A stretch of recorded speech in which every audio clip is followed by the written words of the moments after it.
Hello, and welcome back to another episode of Once Upon a Witchlight. We would absolutely love it if you would like this video, subscribe to our channel, and check that bell so you never miss an episode. And while you're doing that, I'm going to read some comments from last week's episode of Once Upon a Witchlight. Here we go. Quote number 1. Frost is responding to the nature of all cats, which is to disappear and reappear at the most random, inconvenient times. Classic Frost. I'm a cat. Quote number 2. This is my personal favorite. I can't believe it took me almost a year to get that Silvernose is Goldeneye and bizarre employment opportunity is Oddjob. Well Still done, my man. favorite joke. Come on. Quote number 3. I could sit and listen to Nikki describe fantasy treats for ages. Aww. And lastly, you guys never fail to make me happy when I'm in my low moments. Thank you for everything you do. Aww. Thank you for watching us and enjoying our streams. So, as always, make sure you leave a comment below and maybe yours will be chosen next week. In the meantime, if you'd like to support the stream, you can do so by becoming a channel member right here on YouTube. You can check out our merch shop, with which we have a really awesome limited edition merch run coming soon. Make sure you become a patron over on Patreon to enjoy the Patreon exclusive campaign Shroud Over Saltmarsh. And finally, visit thecrookedmoon.com to pre-order your copy of The Crooked Moon today. Thank you. We are Legends of Evanchus. This is Whimsday. Roll that beautiful bean footage. Once upon a witchlight hour, the sleeping queen stirred in her tower, and through grand halls past lock and key came to her slumber dreams of 3.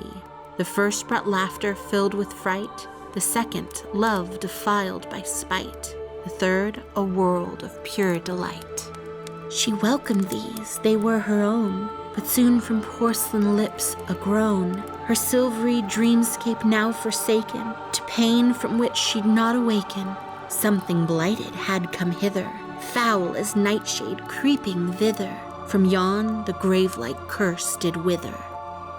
The little prince wept in his spire, his wounded heart had one desire. A ballad from the dreaming queen could turn his maelstrom mind serene. He vowed her rescue, speech sincere, but toys would be his shield and spear, and so he scoured for 1 full year. In springtime wreathed in parenthood, the prince first found a toy of wood, a doll set, beasts and wild things, but listen close and each one sings, a song of child, owl and bear, a song that calls the spirits there, a song for monsters with much hair. When summer heat steamed like a kettle, the prince then found a toy of metal, a rocking horse with ashen mane. Around its neck was draped a chain. Its horn and eyes and nose shoot flame, with mighty hooves and sturdy frame. No better steed one could proclaim. He searched from autumn's harvest throne. The prince then found a toy of bone, lettered blocks stacked to the sky, when turned to words could only lie. Deceit known to the hounds of hell makes for a potent hex or spell of souls, of sin, of Shadowfell. Through winter's chill from peak to pass, the prince then found a toy of glass, marble spun in measured motion, like careful thought or certain notion, each glinting cat's eye seeing all, from stars beyond the cosmic sprawl, to inner strength and mind's recall. When season stopped, the final day, at last the prince found halves of clay. He shed a tear. This would not do. His favorite toy was split in 2. It stank and had a horrid face, but in his heart held special place. Through toil this crack he would erase. The day has come, no time for rest. The fateful toy is placed in a chest, with stripes of white and stripes of red, just like a big top by his bed. The little prince prepares a flower for either outcome, sweet or sour, and makes a wish for love, for power. Once upon a witchlight hour.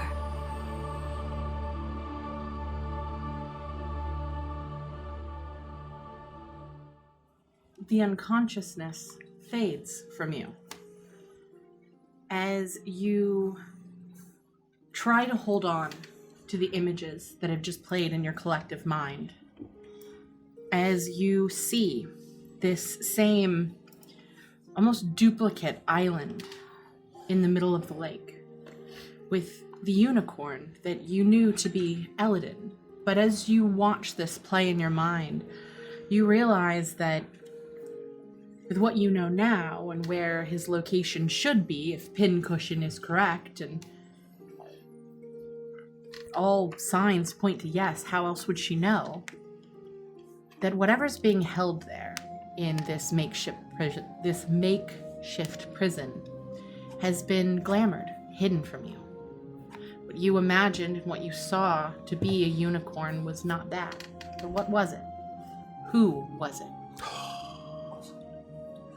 And as you're trying to hold onto these memories, just like all of the memories before, you begin to feel them pulled from your minds. Bits and pieces of them slipping away until all you can remember is your initial vision.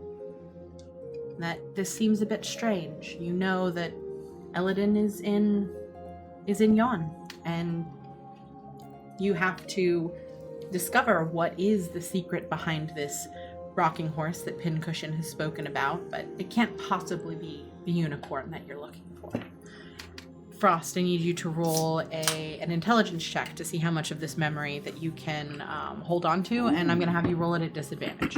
We're already 5 levels of exhaustion, so everything we do is... It's no disadvantage. We also can't move. Oh, yeah. We have 0 movement speed. 17. Can, like, kind of Perfect. Wow. You are able to, even despite the extreme exhaustion that you are undergoing right now, your limbs feel stiff. Your muscles are sore. Your joints swollen. You're here in the middle of this warm and cozy living room, this home to the mushroom peddlers, and you are unable to move, but your mind functions all the same. And you are able to, though you cannot write down, you can't move, you cannot transcribe with pen in hand the information that you need to. You find yourself able to transcribe a significant amount to memory in the form of song. And that you imagine once you're able to... like a jingle, the way a jingle would get stuck in your head. Could I endeavor to reach out with my unparalyzed mind hand and grab your mage the quill? hand? Perfect. Yeah, your mind hand, yeah. And write down I would say what I remember? that's a perfect solution for this. You'll see the quill trembling, pick up and start to make some hurried scratches of the jingle as I put the way that I've captured this information in my mind to paper. And it is with that you look down at this journal, at this notebook that you've been given, and you are able to see in clear detail all of the visions that you received from this oracle. The vision of the Oni, will of the Feywild, and what his true intentions are, his origin in this place. You are able to see what can only be deemed, or what can only be described as a horrific opera. Something that I will say I didn't fully describe at the time, but you feel has not yet come to pass. A premonition, more so than a vision of the past. Oh, wow. You think to the streets of glass, and a city that you have yet to experience, but with an entity that seems all too familiar, and yet like a stranger all the same. This final vision that you've received that at least informs you that not is all as it seems. And lastly, the vision of a dear friend, mixed and warped and twisted in ways it's hard to discern truth from lies. Going into this, you'd expected to have all of your questions answered, though many of them may have been. It is, as the Fae are wont to be, shrouded in mystery, and you find yourselves here, in this room, the mushroom peddlers by your side, but giving you space. You notice that Cybin makes her way over towards the hearth and begins to make a different sort of tea. She busies herself, does not attempt to communicate with you. Cybin is still sitting in her window nook, in the little her little book nook, looking out over the beneath, also giving you space and time to yourselves. And though you cannot move your bodies, you cannot get up off of these seats and walk around, your voices work, your mouths still work, your minds still work. My energy has been drained beyond the point of physical exertion. I no longer can move. What's happening? Tormek is stuck! Frost, my fucking legs. How do we fix it? Fucking legs. All of our fucking legs, Greco. All of our fucking legs are so tired, Frosty. Oh, this is one hell of a bad trip. I still have the ability to shove things up to 10 pounds with my mind.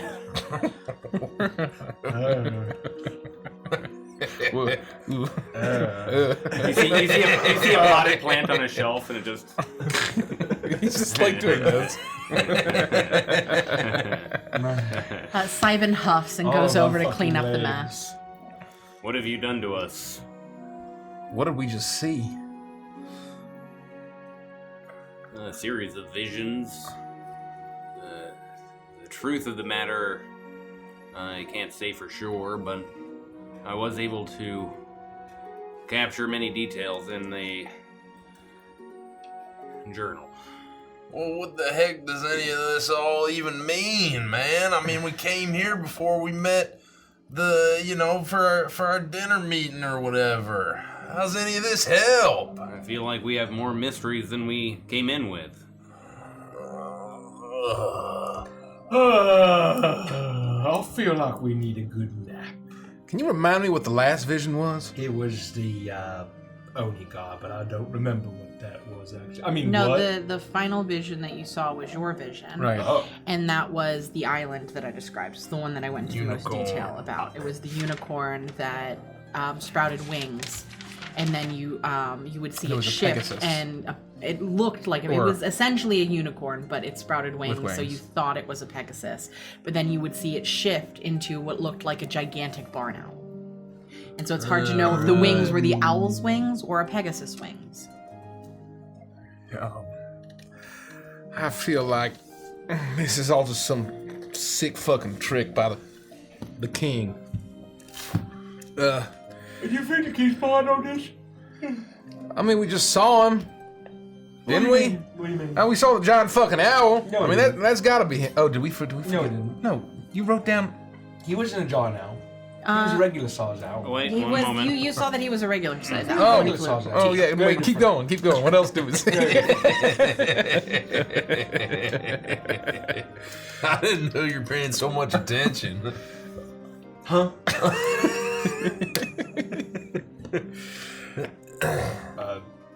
He was a regular size owl. So we didn't see no king. I mean, look, I think whatever we do, maybe we just try to find the city ASAP. And if Torbeck is like maybe unknowingly some fucking rich, powerful guy, or at least knows that rich, powerful guy, maybe he can just take care of all this. What if we go to that cool city and join an awesome rock band in the other city? Wait, Do I remember that? Yeah, you were City saying- Iron and Glass. Oh, that was so cool. Why does not Frosty's vision was really lame? Why does Torbeck get the cool visions? Tormek doesn't know why you think that's cool. What? Mr. Grammy, why do you think Torbeck is this person or has money? You've known Torbeck forever. Those things are not the same. but we know there's somebody inside you, or there's some sort of split going on, and we know that this guy looks kind of like you, but way fucking more dapper and cleaned up. And he's not a bugbear neither. He's like an elf fey guy, probably. That is not what you saw. So you saw that he looked more humanoid than Torbeck, but you never saw his face. Oh, I thought he was like a man. How I interpreted it was that he just was more like he looked more regular. You know what I mean?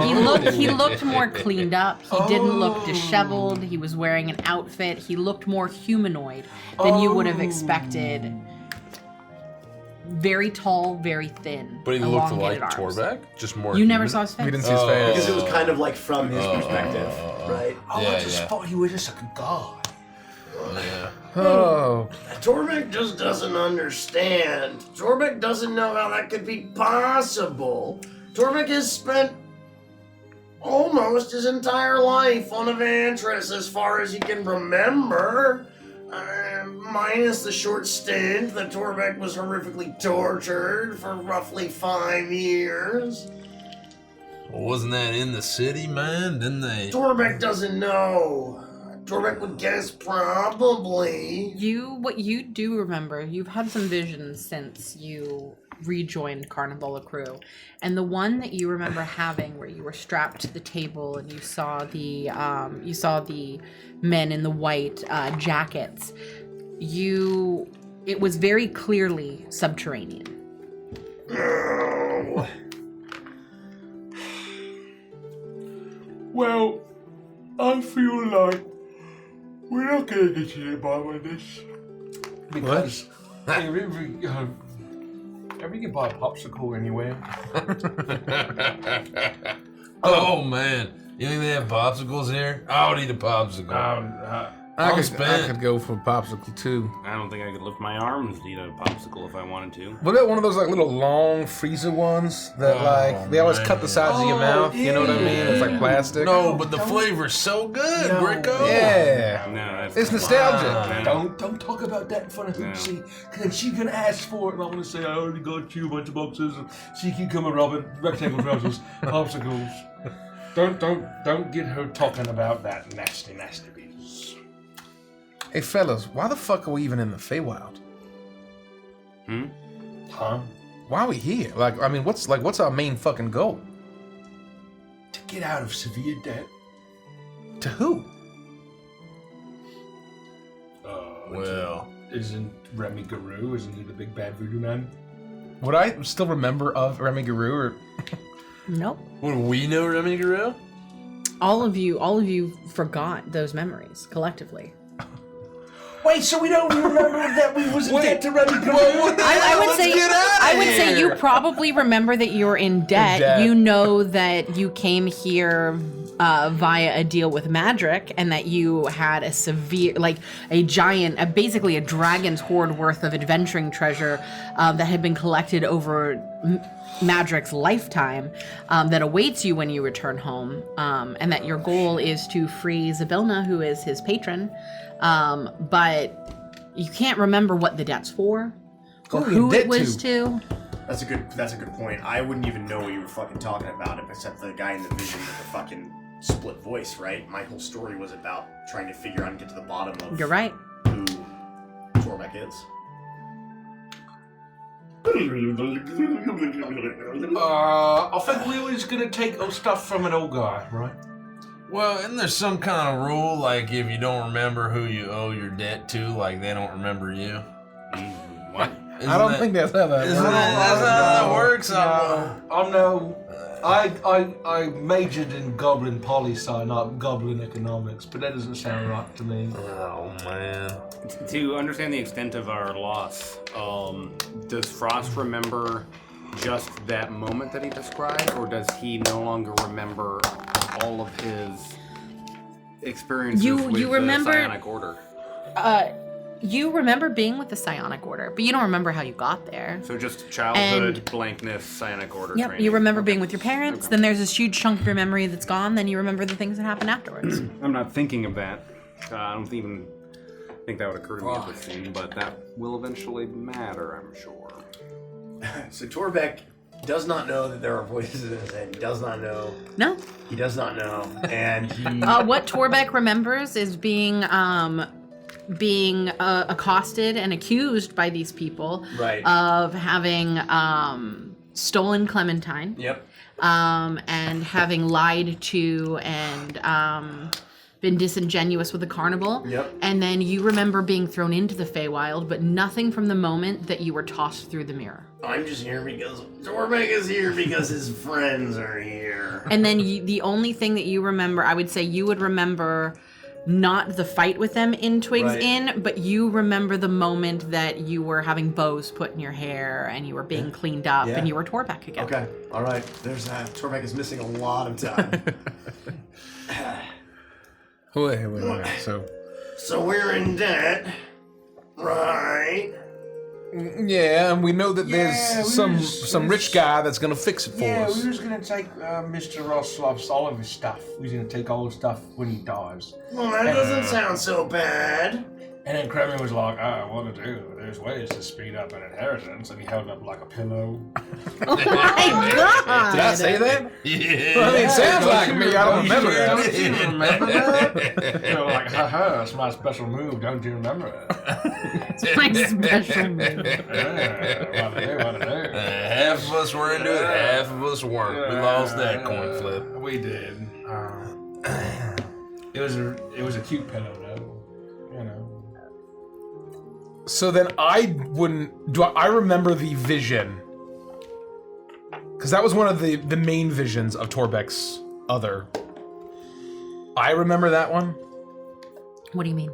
So we like, only don't remember the stories. Yeah, so we... Yes. We remember every vision except one, which was The twig the Baba Yaga. Twig Baba Yaga one, Right. which was removed.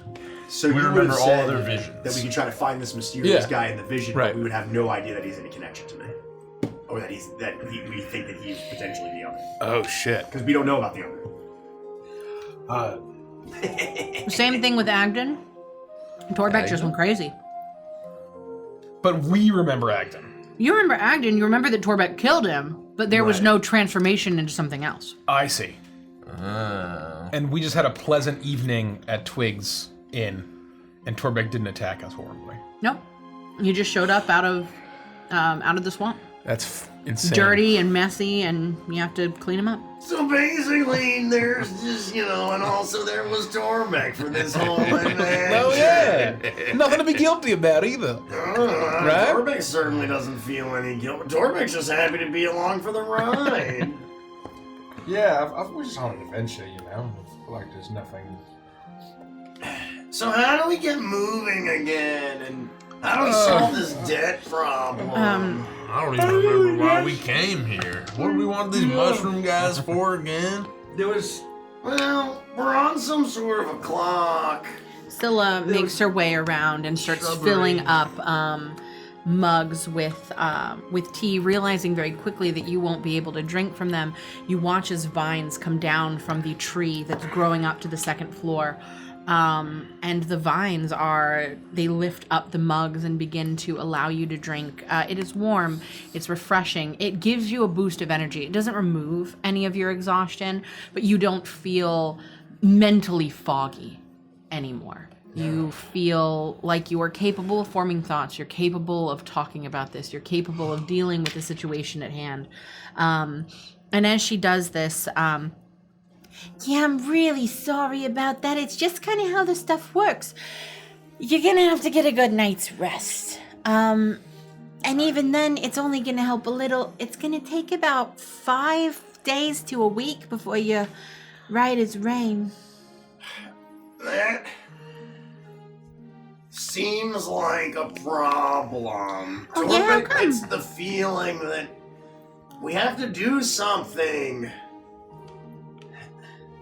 And that just seems like a lot of time to sit around and do nothing. Well, are we gonna be able to fucking move tomorrow? If we go to bed right now? I mean, you could go to bed right now. We're here to talk to the Oracle. You did. Oh, Or more so, the Oracle talked to you. wait a minute. Was the Oracle in this room? No. Whoa. Were the visions that we saw her way of communicating with us? Yeah. What does she look like? Oh, I have no idea. I've never seen them. Whoa.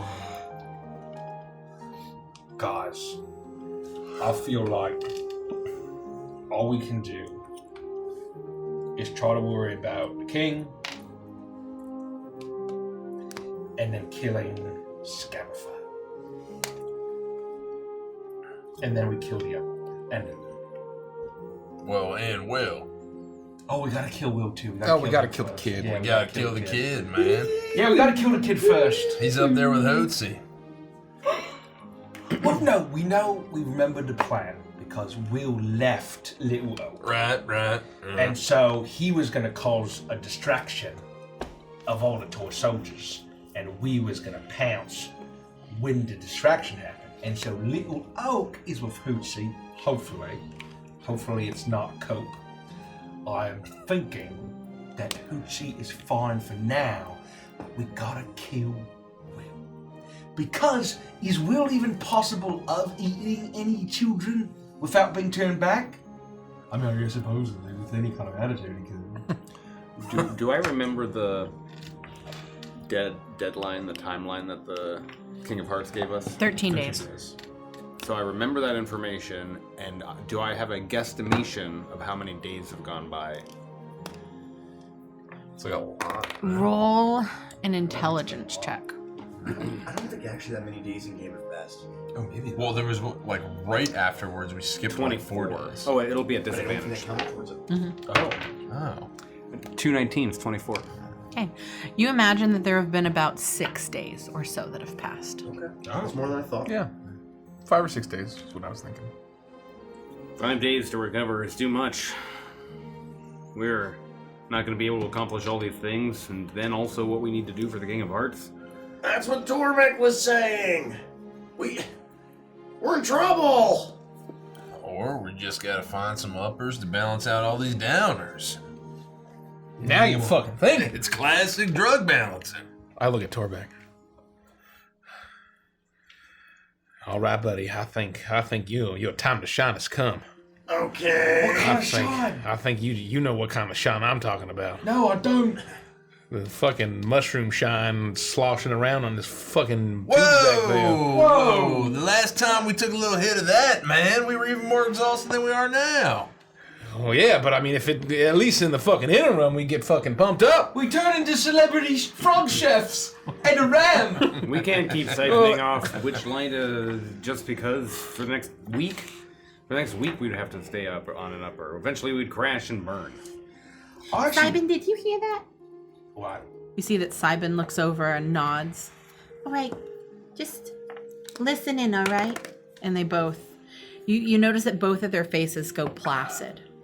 And it's almost, you see that their eyes don't close, but they start to dart back and forth, up and down, all over the place, round and round. Almost as if they're taking in visions or information. And neither one of them speaks. Well, if we want to get the Witchlight out, you guys are gonna have to suck on my fingers. I refuse to do it. I mean, gross. I mean, can't you just fucking like stab me in the neck with one of those things? I'd take can't that. even pick up his arms right now. You're gonna have to do it. What if I like just roll over up to you like this and you just like, and just Is that the sound you make, Torbeck? Hold out your finger so that you can poke him wherever he might land. You can't- I will push you can't move. Remy, with my mind hand so that you fall onto his finger hand. No, Tormek's 99% sure that won't do anything but cause a puncture wound. You're gonna have to suck the Witchlight out. Frost, look, I mean, his arms are like 30 feet long. Just fucking pick up one of his wrists, bring his hand over here. Hold on, I'm just gonna, just fucking try it. All right? Yeah, float his hand, Fucking float his try it. wrist on over, and then shake his hand a little bit and let It's it gonna drop. feel a little weird, Torbeck. And you feel a hand grab your wrist. My arm continues to stretch. All right. This is the weirdest thing I've ever facilitated. Are you sure, guys? I'm ready to fucking party, Torbeck. Just fucking let it rip. And Tormek focuses all his might, like he did behind the bushes with those cherries all the time ago, and is attempting to like push Witchlight out through a hollow needle-like fingertip. from his index finger. Roll. But is very certain won't work unless Crummy sucks on his finger. Roll a Constitution saving. Well, just a Constitution check. At disadvantage. No, maybe it'd actually be. I'm trying to think. Guys. Yeah, I'm gonna go with Constitution. Saving throw or just check? Check. It'll be a disadvantage. So whatever I get plus my con, which is going to be plus 4, so that's a 5. Okay. Frost is able to manipulate your arm, and it does stretch. It elongates. Far longer than you would expect, almost like a slinky. What are you doing? He's working the finger. Oh. He's working the finger. He's trying to milk it. Frost, you watch as the hand itself is invisible. It's a mental hand that exists for Frost to manipulate. But you do notice that the flesh and fur does seem to move about as the long extended fingernail is slowly shoved into the throbbing vein on Cremmy's neck. I'm aiming for his mouth. You are, but the hand isn't. The nail itself embeds deep into your vein, very slowly, almost excruciatingly slowly, as this hand is trying to manipulate doing this mentally. And you wait. But the machinery on Torbeck's back does not bubble. It does not activate. You see nothing to insinuate that the Witchlight is pumping into your veins at all, as blood begins to drip down the side of your neck. Torbeck told you not the vein! Crummy has to suck on it! Torbeck told you! Frosty, keep working the finger. No, it's not gonna work! Keep it the fuck away from my mouth! Put it in his mouth! Put it in his mouth, Frost! We have to try every possibility. Wait, hold on! What happened? This gives me an extra level of exhaustion! Nobody knows! We don't know! I died! Here comes the airplane. Well, I think that this campaign turned into Edge of Witchlight. That's funny. It's not working! Torbeck can feel it's not working! I don't have any other way to help you other than to hold this here. All right, enough. It was a nice We stop. can't solve all of our problems with drugs. Since you! What do we do? See, You're always such a downer, man. we need to set a good example for Hootsie. Even if we are sleepy, we have to. What is it? Don't do sleep and get 8 hours of drugs. That's what Cremmy's trying to say. Oh, no, we need to reverse it. Yeah, that's exactly right. That's exactly right. Stop and reverse it. We need to don't do drugs and get 8 hours of sleep. That's what we would tell Hootsie to do. Let's sleep it off, lads. We've gotten our visions.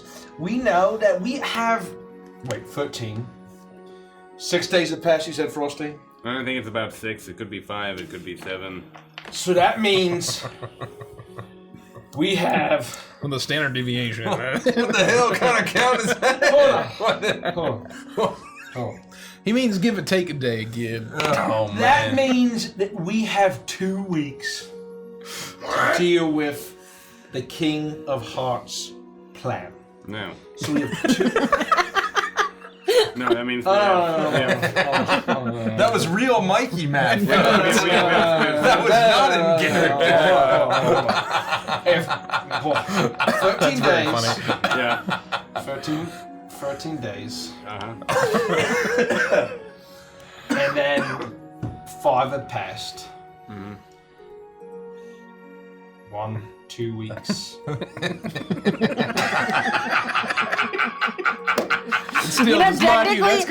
Technically he can't do this, but I'm letting it. Because no, I like this.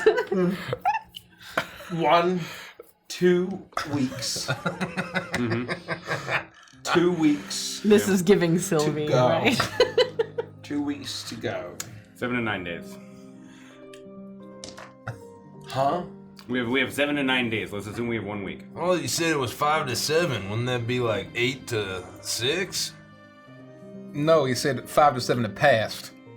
Yeah. Yes. So it'd 13 be like minus 8 5 to- is 8. Right? 8? And then 13 13 minus 7 is 13? 6. 13. Like I said.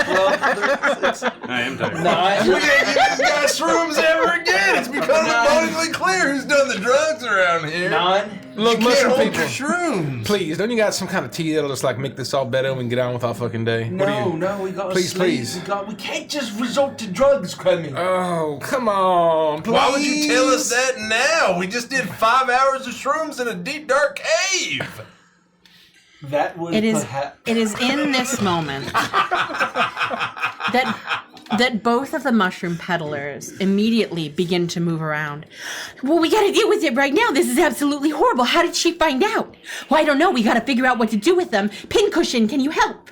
Pincushion immediately jumps to attention, and you realize that she too also looks incredibly horrified.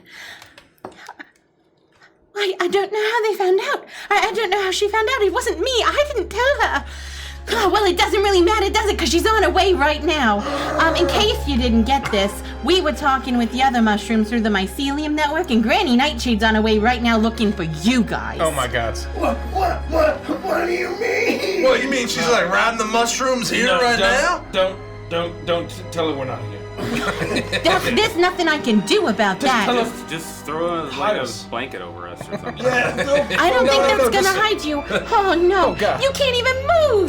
Dig a hole. Dig a hole. What an awful time for her to be on her way. I don't know what we're gonna do. Simon, do you know what we're gonna do? Gentlemen, I think I have enough mental energy to break my own neck, but not 4 of you.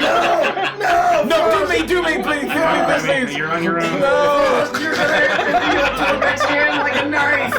Just pick up Torbeck's hand like a knife and stab her with it. It's our only line of defense. All right. Get my Pink Floyd records.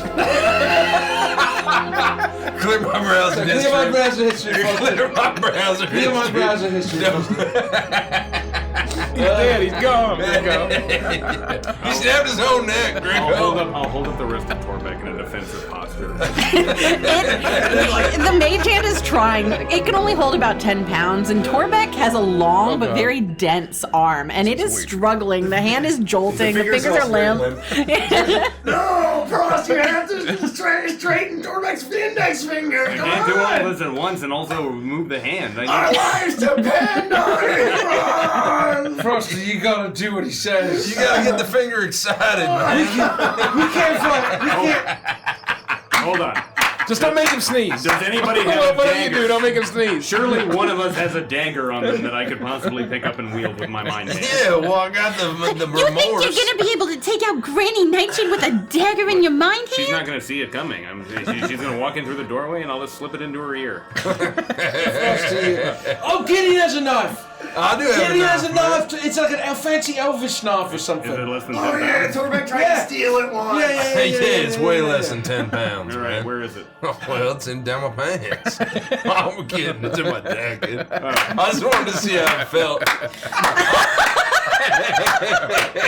I'm told back in neck bats they call that the Phantom Stranger. Your zipper briefly goes back up. Okay, hold on. Oh my god, maybe.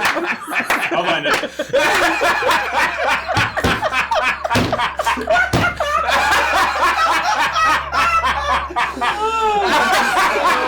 He made himself laugh.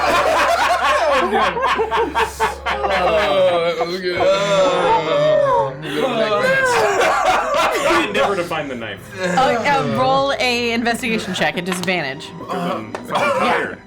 Natural 20 and an 18. What the fuck? I'm gonna dread you. I'm gonna dread you. Yeah, that makes sense. I'll use the dread die. Oh, disaster work! You're the boost die! It's very similar, but it's a natural 1 anyway. Guys, I think I found it. Wait, you are- do daggers get harder? They do now.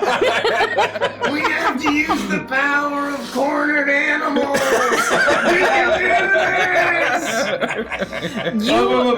You are all unable to move, but you are panicking. You are loud. Sybin is running around, not sure what to do. Both of the mushroom peddlers are panicking. They are far too small to move any of you.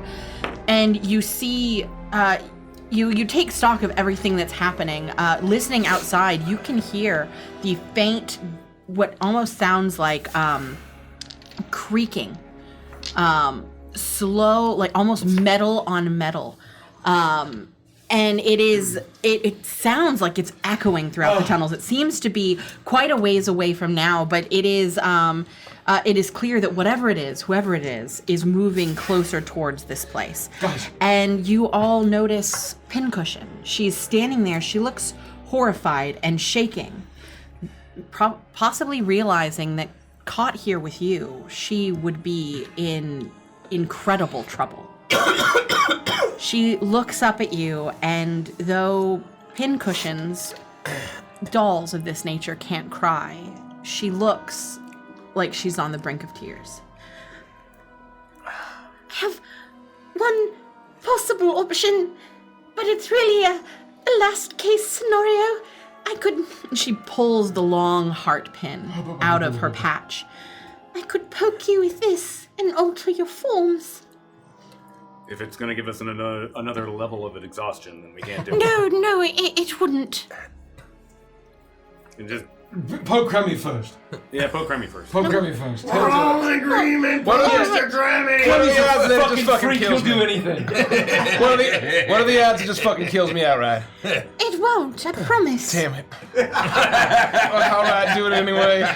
She rushes over to you and she begins to climb up your pant leg and then climb up your lapels as she sits on your shoulder. This is going to hurt a moment, I'm so sorry. And she takes the heart pin and shoves it directly into your neck.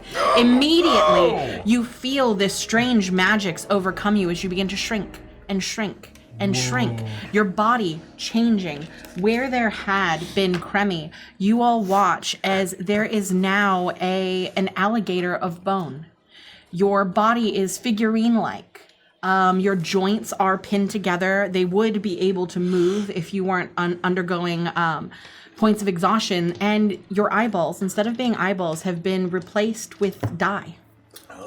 And as you move your head, the dice cool. roll. Oh, that's really cool. It's like a fucking game of Scrabble. Pincushion easily has, at one point in your shrinking, removed herself from your shoulders. You are smaller than even she is. She's about 2 feet. Well, no, I think I described her as being about 1 feet tall. So you're about the same size as Pincushion. Oh, well, I'm pretty big, man. I'm like a foot tall. Or no, I guess no. You'd be about an action figure size, so probably about 6 inches. Like 6 to 8 inches. Yeah, 6 to 8 inches. Small enough for the mushroom peddlers to be able to pick you up. You immediately see Sybin rush over to you, grab you, and you have no control of your limbs, so your joints flop this way and that, your head lolls to the side, but she's able to pick you up and place you neatly on one of the bookshelves. You're all able to turn your heads enough to see, as long as Cremy remains motionless, in this form, he looks like a knick-knack on a bookshelf and nothing more. You could if you wanted to, yeah. Are you okay, Remy? Oh, How do I look? you look like a doll. Oh my god, I feel like a doll. Can you see? You have dice for eyeballs. Yeah, I mean, it's sort can of making still- my like You can my see. vision's just flying all over Right the now, place. yes, you imagine if you weren't 5 levels of exhaustion, you would have control over all of your... I tell you not to throw up, You're but fine. I don't think you have a stomach that you can throw up. No, I mean, I don't know. I feel like kind of weirdly constitution. You know what I mean? Like I could The take creaking of metal is loud. Oh fuck! Just do it! Just do it! Stab us Do toe back next. cushion. Do toe back next. She leaps down off of... What did you say? Just stab us. Okay, but I was going to. Act You said quickly. Just put the pin in my neck. Torbeck or you? I don't think it matters. You disinfect. Oh. She leaps over to Torbeck and shoves the pin into your neck. Torbeck, Your body begins to shrink and change as where had once been this bugbear is now what looks to be a hairy doll, almost like a stuffed animal, but the body inside, beneath the matted fur, is a base made of clay. Brittle, but with one single crack that runs all along the length of you, almost as if this toy had been broken in two and pieced back together at some point. Put me on the shelf, quick! Both the mushroom peddlers grab you and put you on a different shelf. They lean you up against some of the books, and you, for anyone looking on, you look like yet another knickknack. Pincushion moves from Gricko to Frost to a Gideon, and all of you undergo this same transformation. Frost transforming into the statuette of a crystal cat, a glass statuette that reflects the light in this place. Holding up a ball of yarn, its tail looking like it's mid twitch. As you no, not the lucky cat. Not the lucky cat. That's incredible. As they grab you and also place you on the shelf. Gricko, you are turned into... she's on mine! You say this as you are turned into what appears to be a wooden puppet, almost like a ventriloquist puppet. Your mouth painted on, looking like it could be manipulated and moved by someone else. As you are picked up and moved over and placed on the shelf. And finally, you, Gideon, as you shift and change, your form turns into a metal man. All of your seams held together with metal pins, the paint chipping off of your metal facade, but you are small enough they're able to pick you up and also place you on the shelf. And in this way, you watch as you look around, and to anyone looking, this would seem completely normal, especially in a home like this. Pincushion runs around in circles, panicking as she's not sure what to do, before she makes her way and jumps on top of the small seat that in the book nook that overlooks the beneath. She spins around a couple of times, and then you watch as her head lolls to the side and she flops down, a ragdoll, hoping not to be recognized. Did Twig transform with Gideon, or is she still there? She is a small wooden doll affixed to Gideon's back. Part of the action thing. Yeah. All right. But not made out of the same material that he's made out of. 2 for 1. Can I still speak into the minds of any of the creatures? Yeah, you still have your abilities, your powers. Okay, I'll remember that. Oh. I got the coolest one. Dummy? Yeah. Who's the dummy? You're the dummy. It's very funny. You can be quiet now. I don't think it's gonna be long before she's here. We're gonna pretend like we've never seen you. Don't say a word. Don't make any movements. Don't get involved. And no matter what happens, all right? It's for the best she never knows you are here. You got it? Yeah. Yep. I'm also contractually obligated to say I've got a Woody. That was all right.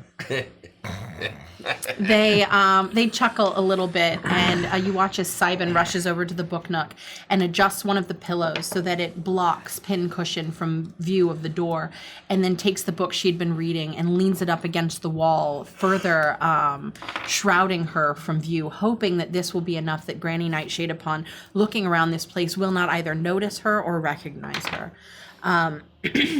And then they take they remove your cups of tea. They quickly try to remove any remnants that you had been in this domicile. And in the very last moments, you can hear the sound of shuffling feet and that same grinding of metal on metal. Moments before the door itself bursts open and a gush of cold subterranean air blasts through this place. They quickly jump onto the downed log that they have fashioned into a couch and begin to sip tea, and so quickly that if you hadn't been here to watch it, it would have seemed like they had been in this position for hours. The figure that lurks in the doorway is shrouded in shadow. The lily lamps that lined the subterranean cavern that you had traveled to get to this place have hushed, their light dimmed, almost as if by magic, maybe from this person. And the form is squat, hunched over, clearly old, a shawl pulled over her shoulders. That grinding sound, almost a clicking sound now, as she turns slightly to move her large body through this tiny door. You're able to see what is making that noise. On her back is a key, embedded into her back, turning very, very, very slowly. You remember having talked about Scabatha and some of the things that are innate to her, and what you had been told is this key indicates her emotions. When it is moving quickly, she is clearly happy and jubilant, but the slower it gets, the more angry she clearly is, lest anyone bring that key to a full stop. Who knows what horrible things could happen if you were in a room with her at the time. The key moves slowly and slowly as she makes her way into the room. Both the mushroom peddlers completely silence themselves, their teacups shaking in their hands as they look towards Scabatha Nightshade. There is silence. It lingers a little too long enough that you all begin to feel unnerved before one of the mushroom peddlers speaks. Oh, Scabatha, what brings you to the beneath? Would you like a cup of tea? Go ahead and sit down. You hear the sound of her feet dragging against the earthen floor. I am not here to drink with you. You are harboring fugitives in thither. I have heard from the goblin merchant that they are here. You let them into the house. You let them into Loom Lurch when I was not home. That is what I've been told. My little pin cushion. Where is she? Both of them shake. Oh, we don't know what you're talking about, Granny. Like, we were just down here, doing what we're told, harvesting all that witchlight for your crops. We definitely are not harboring any fugitives. You could smell them with your great big bulbous nose. She inhales. I smell lingering fungus in here. You two are brewing something you should not be. I do not believe you are telling Granny the truth. Oh no, Granny, we definitely are, I promise. We both promise. You know, we would never try to pull one over on you because we know we'd never get our sister back if we did something like that. And at this rate, you will not ever see your sister again. No, little liars get nothing from Granny. I will look around, and if I see anything strange, you will both pay the price. Oh yeah, of course. Go ahead and look around. I mean, our home is your home. If you want tea, we'll give it to you. I am not going to be fooled by you and your drinks. You will not put me to sleep this time, you little tricksters. Oh, we would never. That was an accident. We just grabbed the wrong... Shh, you will be quiet. Or I will take you now and let them rot here in the beneath. Without you, they have no chance of reaching upstairs. And you watch as she shambles. Her key is slowing even more. As she makes her way around the room, she looks all along the tree trunk that extends to the bedroom. You actually watch as she slowly hobbles her way up the stepstone mushrooms. And you can hear her walking around upstairs as she looks. Nothing unturned. As she's up there for a good 20-30 minutes as you sit in silence. You can watch both the mushroom peddlers absolutely shaking in fear, looking back and forth between each other, horrified. You glance over to Pincushion, and you can see that she is completely still. Whatever magic she has for anyone looking on, she appears as nothing more than an inanimate object. Before Granny Nightshade makes her way back downstairs and begins to make her way towards the bookshelves that you're on. She moves from spine to spine, book to book, looking. At one point, she sees Frost. She picks up the small crystal cat.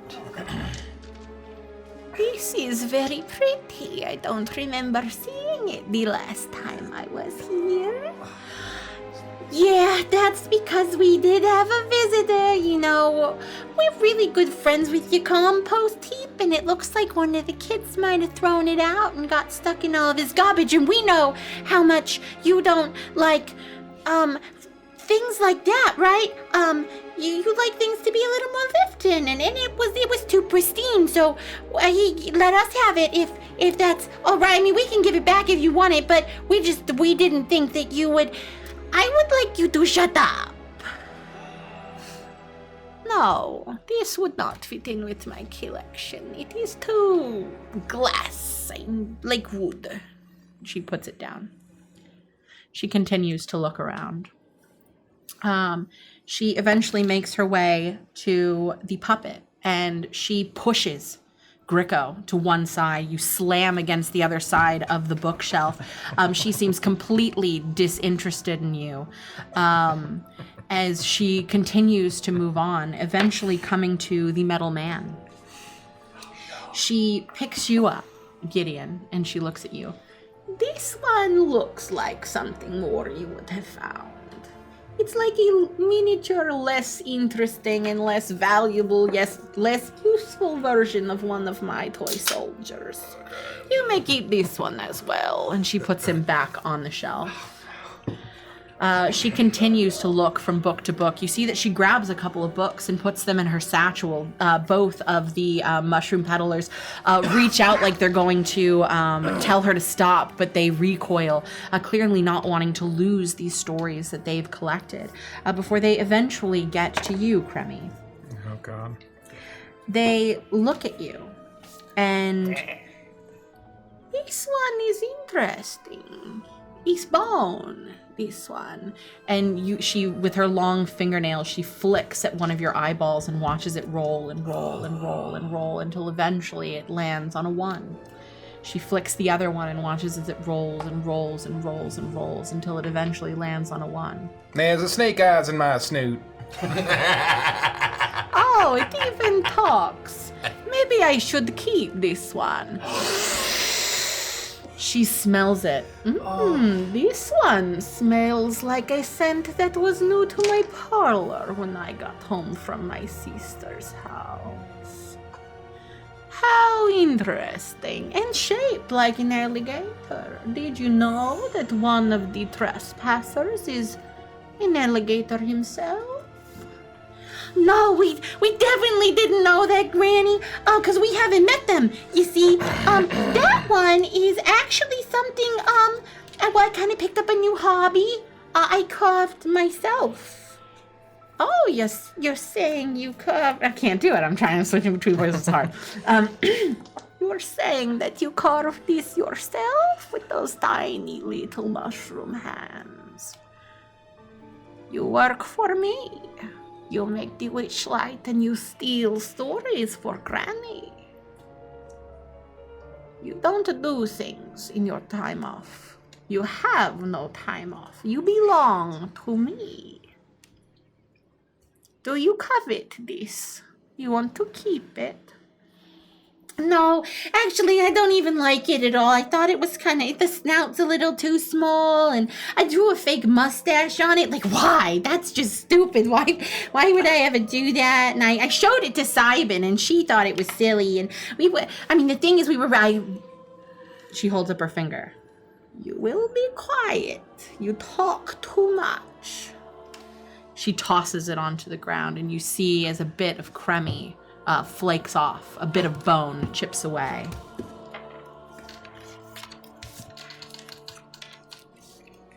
To update something.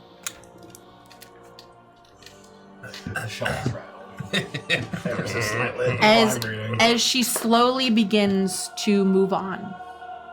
Finally, rounding the corner, she passes where Pincushion is nestled. And she passes the spot and then quickly turns and looks, staring at the window itself that looks out at the beneath. But it's easy to tell from where all of you are, except for Cremy, who is looking from the ground. You're all able to see she's not looking through the glass into the beneath. She's looking at the reflection on the glass. The lamps in here shining their light, causing the reflection of a pincushion on the settee there. She walks over. I thought you didn't have my little pincushion. And she picks her up by the collar of her dress, and she begins to shake her. This is mine.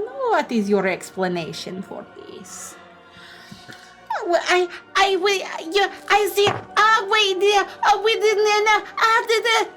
She raises her finger one more time. That is going to be enough. No, this will not do. Reach for the die. She looks over towards you and she kicks you up against the wall. You feel yourself weakened, far more than you had expected yourself to be. I'm trying to distract her a little bit from the, Yeah, and it does seem to be working. You begin to notice that the key in her back has nearly come to a full stop. It is still moving, but it is barely moving at all. I would like the two of you to stand directly in front of me, my little mushroom peddlers. And you watch as they both shakily, their glasses clinking against the glasses clinking against the saucer that they're on, as they set them down and hop off of the stump and begin to make their way over. They're both adjusting their little outfits, moving the moss this way and that, flicking at some of the leaves in their hair. They both look incredibly horrified. She looks down and she pokes them each individually on the face. I do not need you anymore, you see. These trespassers brought with them something very special. A creature that makes witchlight within his veins. An unending font of witchlight for Granny is now in her realm. And I will find him. You do not want to help. But I don't need you to feed the bones to the soil to create the witchlight for me. And I do not. Once I find this creature, you are worthless. So you will come with me. And you see as they both begin to squeal, but as she looks out towards them, you watch as this dark necrotic energy begins to swirl around her fingers. They both, or around their hands, they both begin to yelp and run, and just as quickly as they begin to turn, you watch as their bodies stiffen and they both slam against the ground. You should not have lied to Granny. But no, I don't think the wretches are here. They're back upstairs, sneaking around my home, untrustworthy maggots. I will find you. Yes, I will. She reaches down and she picks up the lifeless bodies of the mushroom peddlers and she throws them into her satchel. She turns back towards the part of the bookshelf that you are nestled on, and you see her eyes glance over you for a second, Torbeck. But it's very clear that at this point she firmly believes she knows what the truth is. She looks around one more time, sniffs the air one final time. No, I will be taking what belongs to me. Tonight. I will find them tonight. No, tomorrow. I must get my beauty sleep. And she turns and she stands in the door, looking out over the tunnel that lays out before her, before she turns her head and she looks down at you, Cremy. I do like this little toy that my mushroom peddlers have made. But it's broken now. What a shame. She slams the door behind her, and you can hear the grinding of her key as it slowly speeds up. She's clearly very happy with herself as she makes her way down the cavern and away from this place. Grammy! Grammy, are you okay, man? How do I feel? You feel wounded. You feel like a significant chunk of your health has been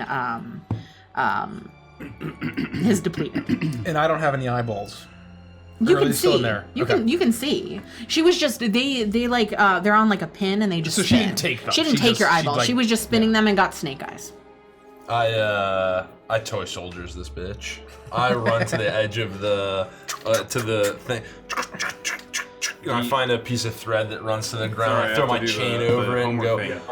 Do you have the ability to move? You can't move. You I don't see do a- any of that. yeah. I don't toy soldiers this bitch. I would love to toy soldiers this bitch so badly. Ow! Oh, God. Grammy! Oh, Grammy, say something, man! I'm okay. I'm okay. Let me see if I can. Being chipped like that, it actually hurts. It's possible that the Whoa. mind hand is relative to my size, but if not, then I may be able to pick up and manipulate us. And I'll reach out with my mind to see if I can pick up and manipulate Grimmy. You attempt to, but your abilities that you had before don't seem to be working. Oh, I don't have any access. Not that you can tell. You're not sure if it's the exhaustion or the effects of this transformation that you've undergone. It's really difficult to tell, but you reach out for that hand and nothing comes. I don't think I can help. I've gone beyond the capacity for rational thought. Guys, if any termites find me, please don't let them eat me. We can't move, Grego. Oh, Or use any of our powers. I feel like it would be, what do they call that? Like poetic justice? Poetic justice. Oh, because I used to turn into a monstrous termite and eat like monsters or like bad guys or whatever. And so if termites ate me, oh no. You got those people killed. Jorvik is scared and doesn't know what to do. We're all alone and we're stuck. She said we could, even if we get out of these forms, she said we couldn't get back up to the surface without those two guys she just killed. Stuff in her silly old bag. I don't know if we'll ever be able to move again. It could be the exhaustion, but after 8 hours, if we awaken, and part of our transformation is that we are in a lifeless, limp doll form now with just our minds to keep us company and the voices that we can emanate out of these toy boxes. Can we even sleep? Or are we doomed to never fall asleep? Well, I don't think any of us have eyelids, so... Do you think toys dream of toy sheep? Whoa. Oh God, kid, don't ask these deep questions. Oh, I'm gonna start crying. Frosty! Frosty, Yes, Grego? will I dream? I don't know. It could just be oblivion. Ah! Does anyone see, like, lying around on the ground, the pin cushion used? I mean, she took it out of her. Is there any You watched that she had put it back into her. Well, her fuck! her heart patch. We don't. That didn't happen at all! We don't have the pin. We don't have the help of Scylla or Cybin. We don't have No our pin bodies, our cushion. powers. We're running out of time. Unable to sleep. Debt to some dreadful something. Unable to die. Well, let's not be hasty. man. They shorted us on the visions. We told 5 stories and got 4 freaking visions. Oh, yeah. They did mention that there was going to be a cost for sharing our stories, and perhaps it was their very lives. But we have to save Hootsie. You each got a vision. Yeah, we don't remember that. We don't remember that. Oh, you're right. Oh, you're right. I work for you, DM. Thank you. Oh. Well, maybe Juniper will help Hootsie, even if we all die down here. I doubt it. Hoochie's a smart girl, though. She probably can sniff out that kid is a terrible Oni. Yeah. I'm gonna spend the rest of eternity staring at this wall. We have no way of knowing even if there will be visitors anytime in the near future. If we can't move, we could be staring where we're staring without being able to move for an eternity. Dust, mites. We'll outlive everyone we've ever known. Okay, everybody.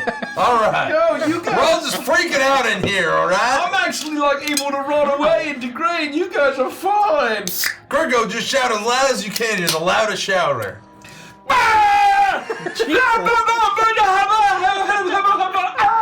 I get big, Courage the Cowardly Dog now with the hole in my tooth. Anyone passing the room outside would hear do for love. like a doll-sized scream. Yeah, it would literally be nothing. Oh, wow. Seriously, what, you think that... Shout for that trash guy. You think he's, in the vicinity? He teleported us here. There's no fucking way. Fuck! In my hour of need, my wooden mouth unhinges, and the entirety of Pink Floyd's The Great King of the Skies. No.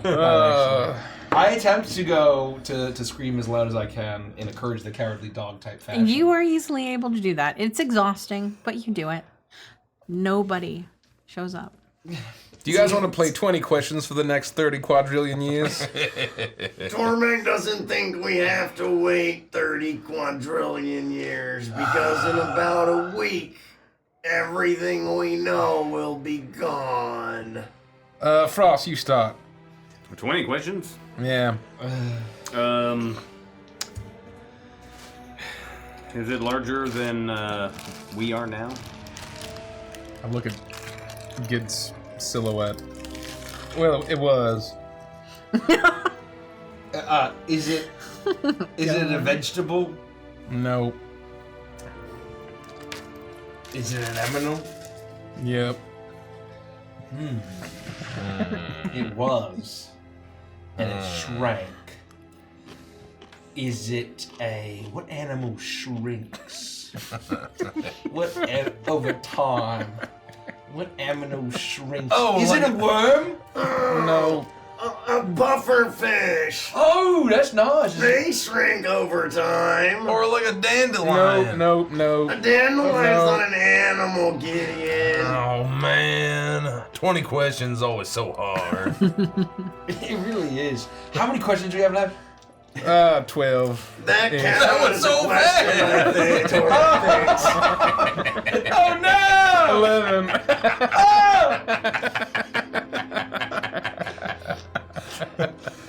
So, I yelled as loud as I could. I have to hope that Hoochie's a smart girl. She'll be able to sniff out that Will is an Oni and needs to die, and she will tear his throat out, which she's very capable of. She's a very capable young lady. Is what I will tell myself as I rot away, end up by termites, and I'm rotten wood, and all my joints are gonna swell. Who's gonna rub her tummy, man? Juniper will. She'll find Juniper, and they will be able to live owlbear happy lives forever and ever, and leave the Feywild behind. Why does it matter? It's all just gonna end in eternity anyway. Oh! I have an idea. Rico, do you have some way to, call a badger to dig in from the walls, and maybe you can, smash us up so that we, put us out of our fucking miseries? What the hell? You chomp on us or slash us up with his claws? Wait, if Gringo can summon a badger to do that, why can't the badger just take us home? seems a little more Let me difficult. let What me we try. gotta do is toys that can't move. I'll try to use my badger call. You that used to work on this with some of the other kids in my town. I have a very good badger call. I won an award. Hey, Badger! Badger, get over here! Badger, are you gonna come over here or not? Are you a badger or a big old chicken? There's hot lady badgers over here. Hot local badgers in your area. They want you. I wish I was a We're badger. looking for you. You stop calling. You're gonna watch this video alone? Why? We need a hot local badgers in your area. We sit in silence for 4 hours. And every once in a while, you're just like, I didn't even know. Bilfs and heat. I know a rhyming word game that's very enjoyable and really works the mind. We can do that. All right. All How does so it work? I'll give you 2 words, and Oh, not this fucking game. the solution to the 2 words that I give you are 2 rhyming words that are synonymous to the All right. first and second word that I give you. So as an example, if I said goofy goat, what rhyming words would Silly that... Billy. Where'd that voice come There's somebody else here. Silly Billy. I'll save you. One of the books wait, come opens back. and speaks. from? No, a badger does it. No. Oh, guys, do you think the mushroom peddlers are okay? No, No, Rico, I no. don't think they are. Why do you not think they're okay? What think- happened to them? I think we saw them get instantly killed in front of our own How eyes. did they get instantly killed? I don't know, horrible hag magic. And then they got shoved into a bag. I was facing the wall. I'm in the corner here. She kicked me really hard. Oh yeah, she kicked me too. Wait, they died? Yes, they were lifeless when they were taken out. I suspect that they were killed instantly and that she was going to use their mushroom bodies for some nefarious ritual. This is a night. Well, let's look at the bright side. Uncle Bruno always said, look at the silver Fine, lining. you can be that cat. You are that cat. Okay? I'm sorry. But you're still made of glass, okay? Uncle Globo always said, look at the bright side. Maybe she's gonna make a nice autumnal soup instead of using a terrible ritual. Rodent dwelling. Mouse house. Yes, see, Grimmy? And you do this. Don't kill us! You do this. We're falling apart down here. The whole time you you'll see enjoy this Torbeck one. like trying to inch towards the edge and like aim for something sharp. Falsifying pork, Gideon. You fat hog. That doesn't rhyme at all, dude. That doesn't rhyme at all. Falsifying pork. Oh. Come on. I want to know why stinky cheese is coming to mind right now. That also doesn't rhyme. Falsifying pork. Come on, Gideon, you can get it. I believe in you. If I could get it. You can do it. And can do you it. try to get Gideon to get this one for a couple of hours, and eventually you all fall Give me a asleep. minute. Give me 1 minute. He was so stupid. He was just a dumb. No, but seriously, you play this game for hours. This is all you really have to do. The lily lamps eventually begin to dim on their own. And you are shrouded in darkness. The fire that was roaring in the hearth slowly fades away into just burning embers before nothing at all. The temperature in here begins to cool. This is subterranean, and without the heat of the hearth, this place becomes frigid. Eternal darkness. But you do eventually fall asleep. Oh, thank you. Your sleep. That's a relief. You do fall asleep. Your sleep is peaceful and uninterrupted. You all roughly wake up around the same time. The lights, the lily lamps have begun to glow a little bit more. Some of the bioluminescence from the beneath shines in through the window. The lily lamps on the outside towards the front of the house shine in through those windows. And there is light in here. Though it is still cold, the fireplace, nothing but ash at this point. But you all wake up to find that you do not have any levels of exhaustion. You can still taste the remnants of that final tea on your tongue, the tea that Scylla made for you right after you had finished your visions, and you wonder if maybe that had something to do with this. But you feel invigorated. You begin to move your bodies, and you hear the clack of bone, the clink of glass, the creak of wood. All of you are still in the forms that you had fallen asleep in, and you feel different from the way that you had before.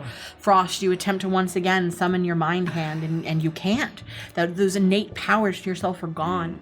Gricko, you continue to call for the badger that never came, and the badger continues to not come. Did we enjoy a long rest? You enjoyed a long rest, but... Brutal.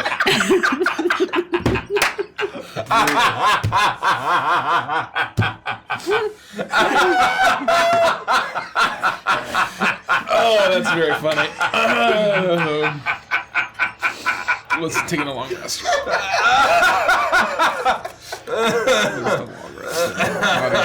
Conditions.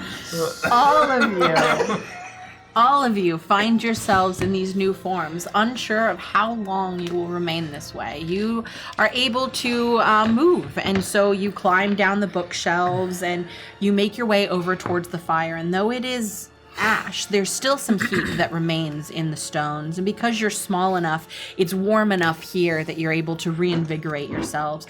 As you begin to get used to your new forms, and all of you realize that the magics that you have had before have been replaced. You are all toys now, for all intents and purposes. Gideon, the man of metal, you have a new ability. You have 5 hit points. You can be hit 5 times before you die. Anytime you take damage, it will take one of your hit points, and the only way to regain them is to come into contact with a toy maker that can repair your body. Oh, fuck. Sleep does nothing for you, but you also don't need it in any way. You can stay up as long as you would like. And you can use your ability. You are different than the rest. You can use your ability 5 times in one day. But your ability is different. Oh, somebody gets 9. This is called End of the Line. Your metal body shifts and changes as you transform into a steel locomotive. You now function as a land vehicle. You can hold up to 10 creatures your size or smaller. You can reduce that number by 2 instead of 1 to accommodate a creature one size larger than you. While in this form, your speed is 120 feet.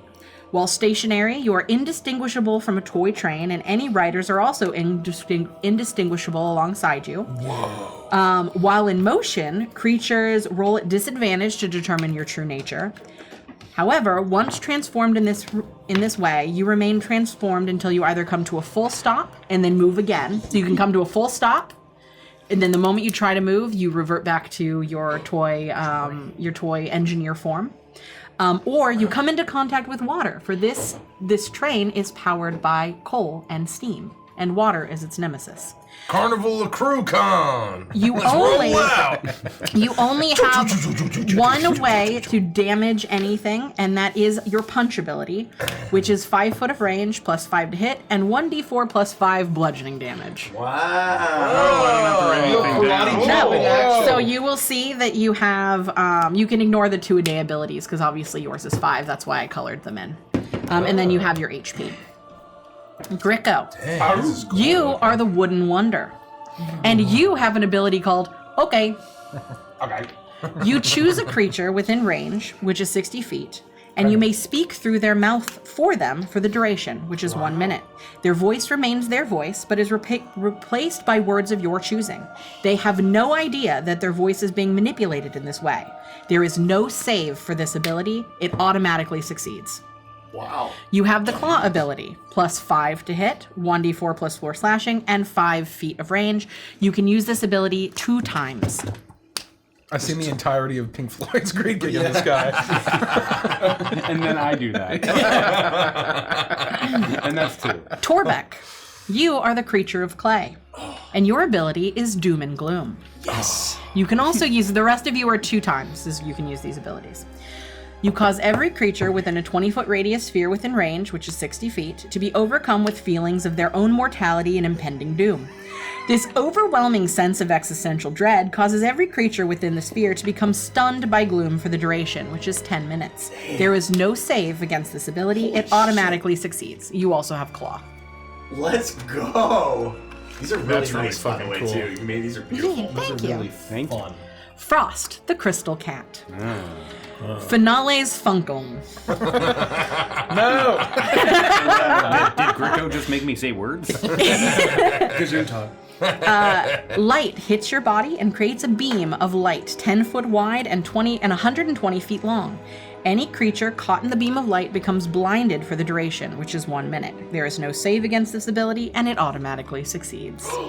You also have a claw attack. You'll notice that every single one of the names of these is related in some way to that one. To which one? So his is, I mean, I'm just going to pull back the veil. His is the name of Lux's old alt. Right. Every single one of your abilities, except for Gricko's, is the name of a League of Legends character's alt that I thought represented your character well. So yours is Graves. Oh! Yeah, it's one of his abilities. Yours is Vex's. Yeah. Kremi's is obviously going to be Tom Kench. And there was not one for Gricko, but Ramus always says okay, so I just think That's pretty good. It's very funny. That's very funny. Kremi's is called Devour. You devour the bad luck of everyone within a 10-foot by 10-foot cube that you can see within range, which is 10 feet from you, turning their luck into good luck for you and your allies. For every creature whose luck is devoured in this way, you gain 1 natural 20 for you or your allies. 1 natural 20 of this type can be held, only 1 natural 20 can be held by any creature at any given time. There is no save for this ability, it automatically succeeds. However, Kremi, you will notice that you are missing 2 points of health. The damage that was done to you the previous day does pass from day to day. That's right, we gotta find a toy maker. Oh no. You've all mobilized, and you are up for the day. You are by the hearth. You are enjoying the remnants of warmth left over by the coals that still smolder within the ash. And you are getting used to these new forms and coming to terms with these innate abilities that you understand yourselves to have. You know that what lies ahead of you is making your way out of this place. And what you do now is up to you.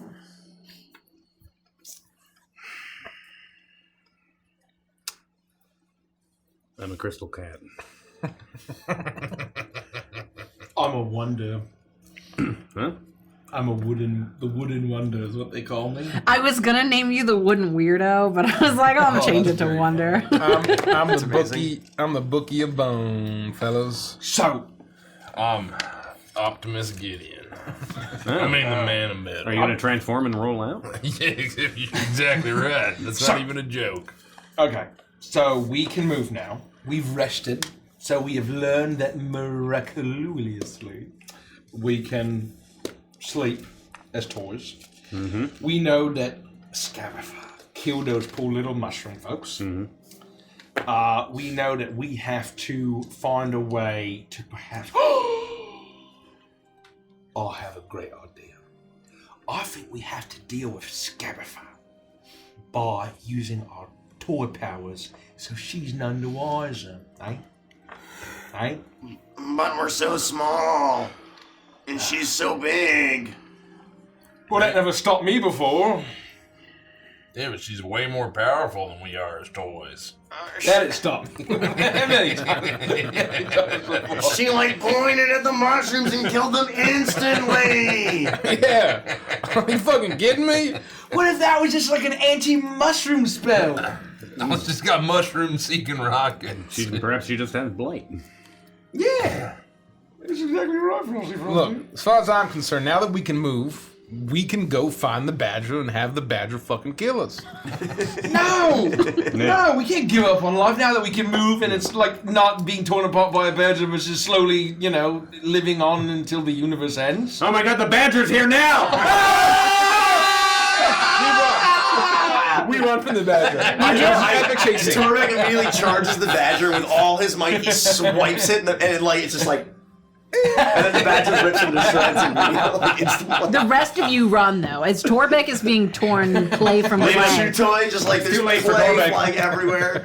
The rest of you run, and it's this epic anime chase scene where you're running down it's like in Gallivants when they're running from those weird wormy creatures. I actually know what you're talking about.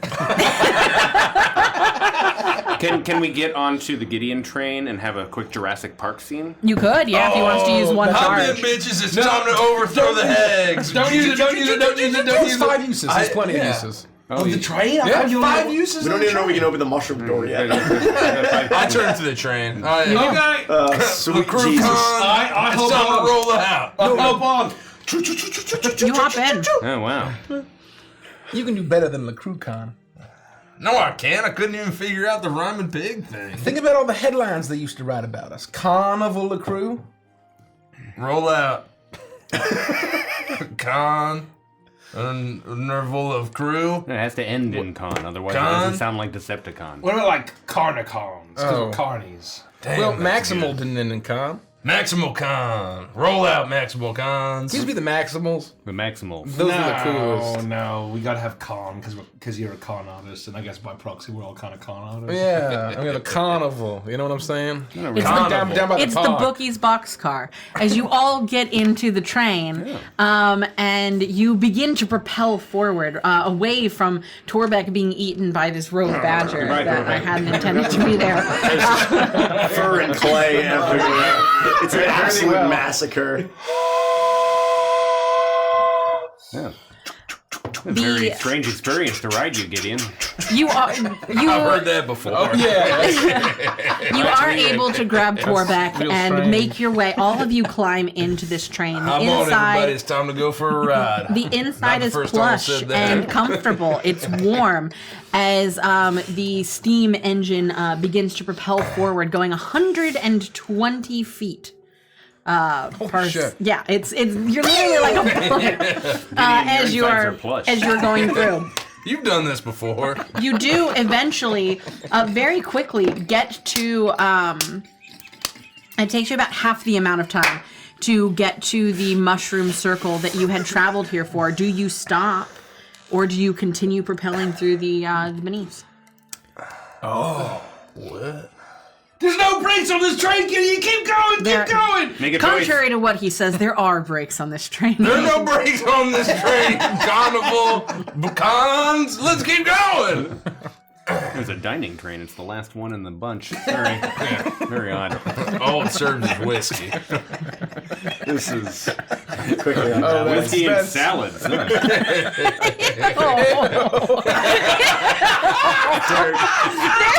Nothing okay about whiskey and Go salad. straight to hell.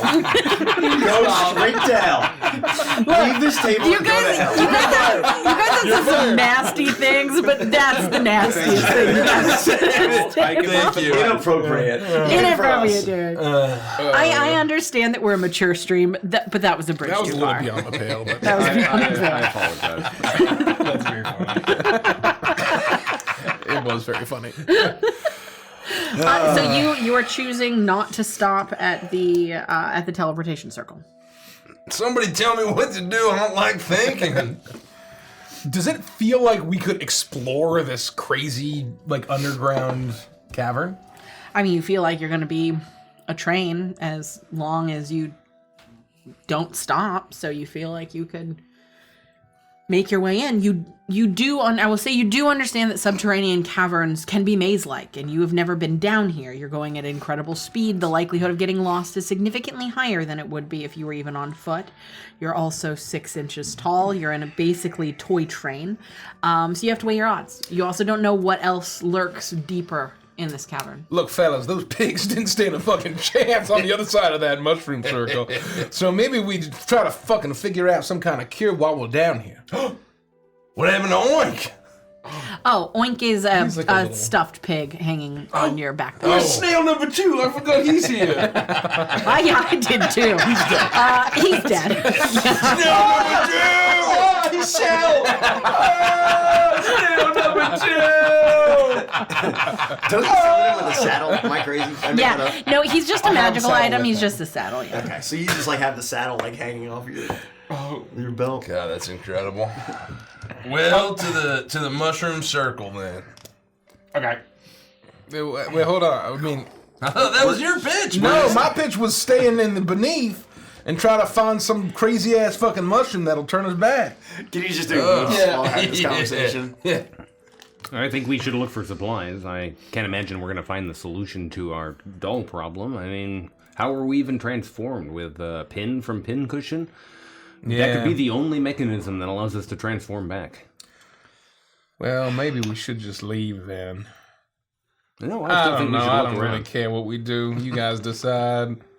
Why are you so down in the dumps? Is it because half of you got broken off? Yeah, I just don't feel like myself these days. How come you keep wanting a badger to kill you?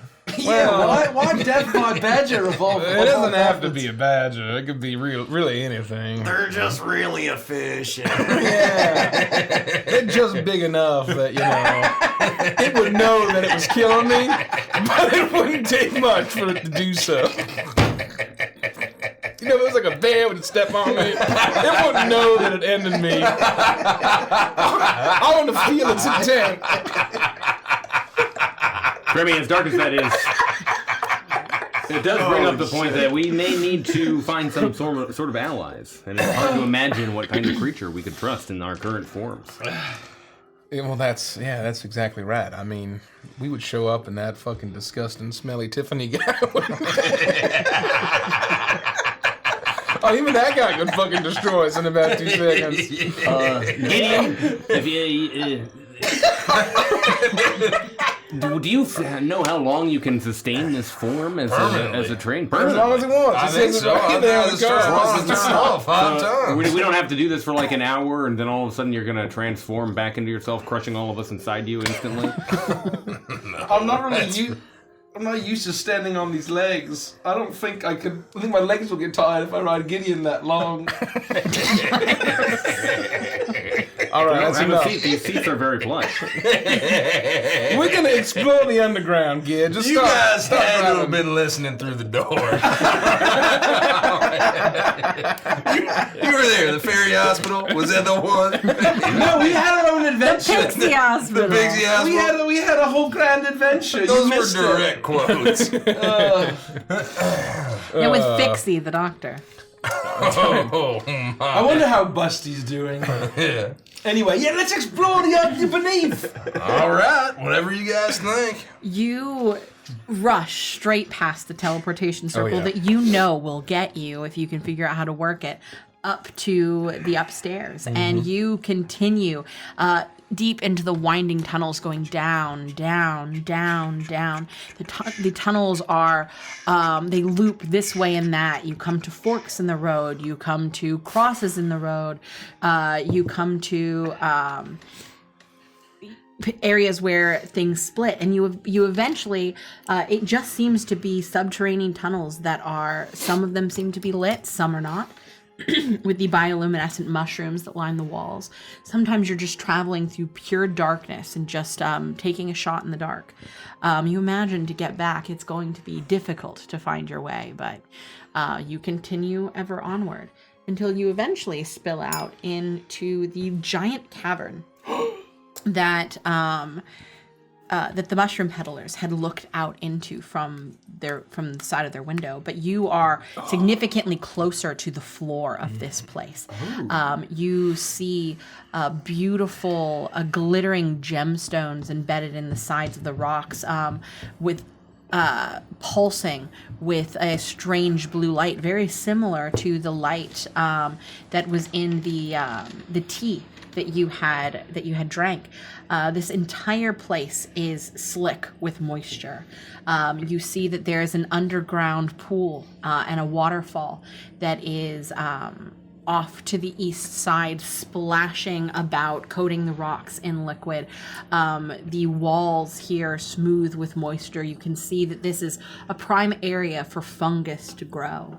And off in the distance, you see a faint glimmer of magenta light. Oh, shit. I take my ocarina.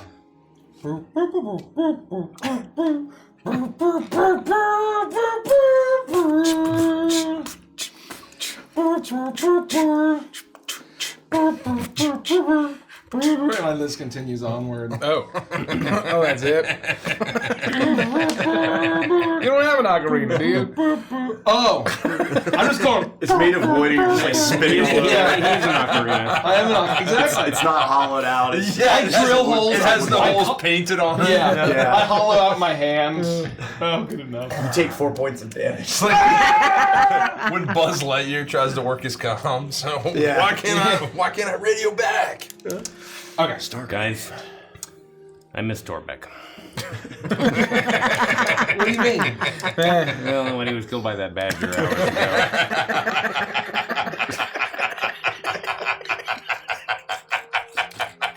We had every reason to. We could have stopped it. There's nothing you could have done. The badger has natural armor. Holy shit, is that the cure right over there? Oh, magenta light. Oh, I didn't even say it. I mean, at least that's what I would say if I could see. I'm a train, I have no eyes. No, you got eyes on the front of your Oh, thing, I'm like a right? bullet Yeah, you bill. can see where you're driving. Yeah, like a bullet bill. You're like a Thomas the Tank Engine. You know, that's just You're absolutely a bullet bill. 100%. You hear Face just. you hear a deep rumbling as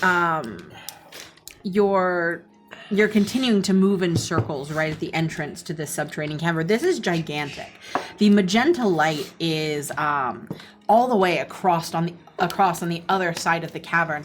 Even moving at the speed that you're moving at, the winding pathways, the cliff faces, the nature of this cavern itself, and all the water areas that you would have to avoid lest you drop your. Because remember, it's if you stop or if you get wet that your movement stops. So all of these areas that you have to avoid to get there, you imagine it would take at least an hour to get there. This cavern is gigantic, and the tunnels, there are hundreds of tunnels that lead deeper and deeper into this place. And as you're spinning in circles and you're all looking out the windows at this place that even in your normal forms would be gargantuan, it would dwarf you. What? It wasn't. It was actually something funny related that I thought of. So It has nothing to do. No, so It has nothing to do with what you said. What you said. I'm sorry.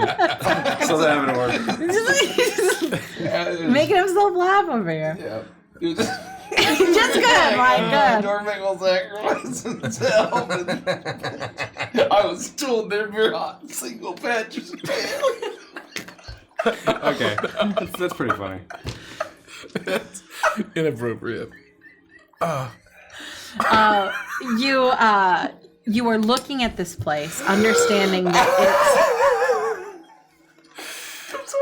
Okay. Anyway. No, Torbeck's fine. He's right here. He's with us.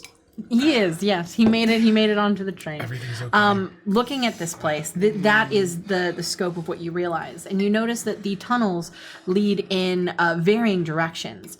But and they seem to have been traveled. You do notice, even at a cursory glance, you can see the way that the earth is worn, that there are clearly paths here that have been walked over the courses of potentially hundreds of years. The other thing that you notice is far larger than even these exits are these almost perfectly cylindrical tunnels. The markings on them as if something large has moved through them, and you do hear a strange rumbling as if something is moving within the earth. Oh boy. Is it about the circumference of the jelly worm from the last hag dungeon? That was essentially a worm made out of gelatinous cube material. You imagine this is more like a subterranean, like have you badger seen creature. Tremors? Oh. I have some tremors. Yeah. Then Is it like it's more something akin to a tremor. Or like a badger mole. No. Moles digging the tunnels. Badger there's no- moles coming this way. 211. Hurry, guys! okay. Help me out. Guys, what do we? I think there's some sort of giant monster down here. Do you think this will be like Disney's Atlantis Lost Empire, starring Jim Varney? Where we'll find some magical civilization with power beyond our comprehension. I hope so. That resistant at first, they'll learn to sort of love our ways from the upside and turn us back to how we were.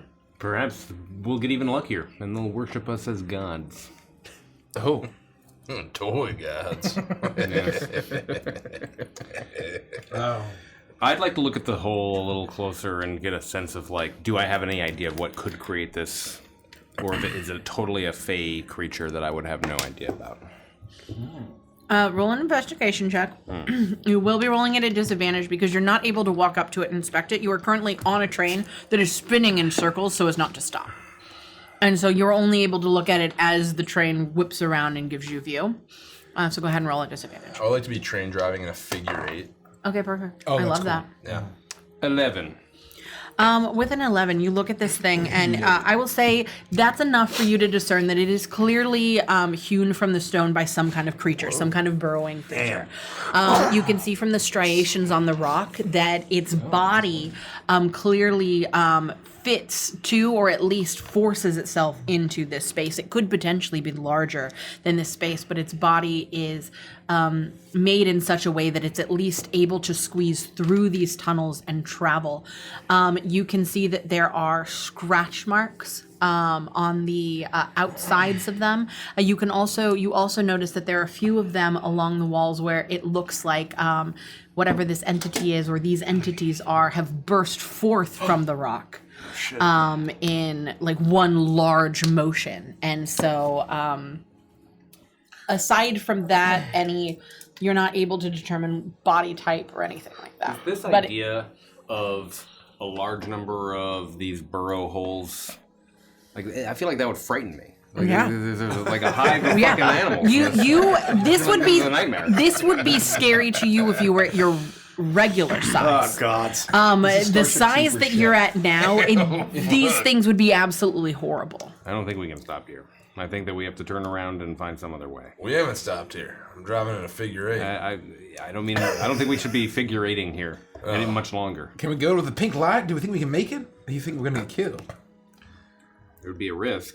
If the creature emerges and it can see, then I might be able to blind it for a brief period of time. And Gideon's really fast. We're moving so fast. Yes, we're moving as fast as we are at the size that we are. It only feels fast relative to us, to normal scale. No, I'm pretty sure mechanically we move 120 120 feet. actual feet or our feet? Actual feet. So it's feet is feet. Even these toy feet versus regular feet? Right, I'm so a maybe bullet everything's bill smaller. train. I'm fucking flying. He's almost like a bullet. That's kind of what it looks like. How are you not crashing? This is remarkable. Gideon's very skewed. Yeah, I've been on a train for a little while. It's a sad memory, Frosty. Why do you always ask me about this? Jeez. You always avoid conversations about your parents, Gideon. We should unpack that. It's kind of weird being inside you, Gideon. I'm not gonna lie. It's usually the other way around. We've already been through this at least twice. I don't think there was a magic school bus anyway. It's just really interesting. I don't know how we're talking to you, even though you're our chum, our mate, and we're inside of you, traveling very quickly. Are we hearing your voice like over the speakers? Over the train. Yeah, you're hearing him. You can talk to him. Yeah, well, everybody, just buckle on up. It's gonna be a bumpy ride at that particular There are ride. essentially sending stones just placed throughout the compartments. Or little magic mouths. Gideon, I know you can get to the pink light before we get at up by worms. You can do it. All right, I'll head on over there. We're serving my favorite meal of jerky and whiskey, so just buckle up. You're served salad and whiskey. Oh man, jerk salad and whiskey. It was made by a jerk in the kitchen. Yeah. Chocolate pie for dessert. I got mud pudding. I hate you guys. We got it on the tray. Eats greedily. I sacrificed myself to the bachelor. There's in-travel entertainment. Oh, it's all Adam Sandler movies. Oh man, this is the worst. You begin You to. must be in car 4. Little Nicky comes on, we immediately turn it off. Head to car 3. It's all pixies going wild in there. Let's move over. No, I actually stay vigilant, and I keep my eyes out for danger as we make our way towards the magenta light. He's watching pixies going wild to sick fuck. It's spring court break. That's very funny.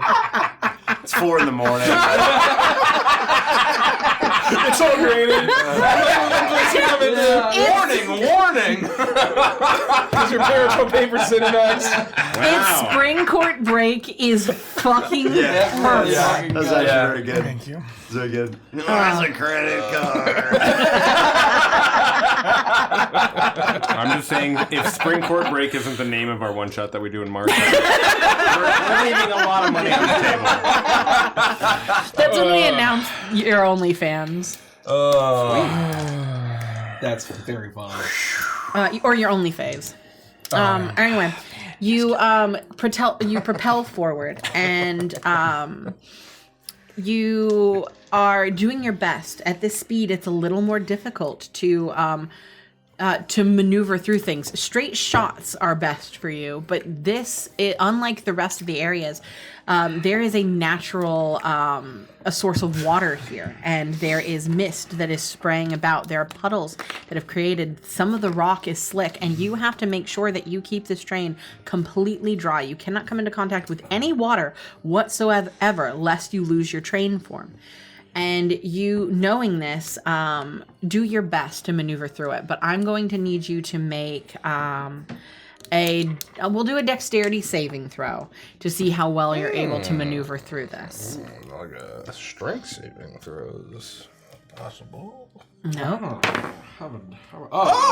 Yeah, you're good. Well done. 21.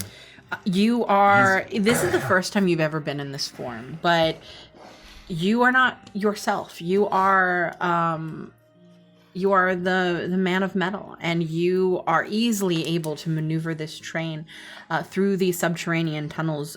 Frost, you keep your eye out on these, on the cavern and the way that it's shaking. There is definitely something moving beneath the earth, but it does not seem to. You do not seem to draw attention to it.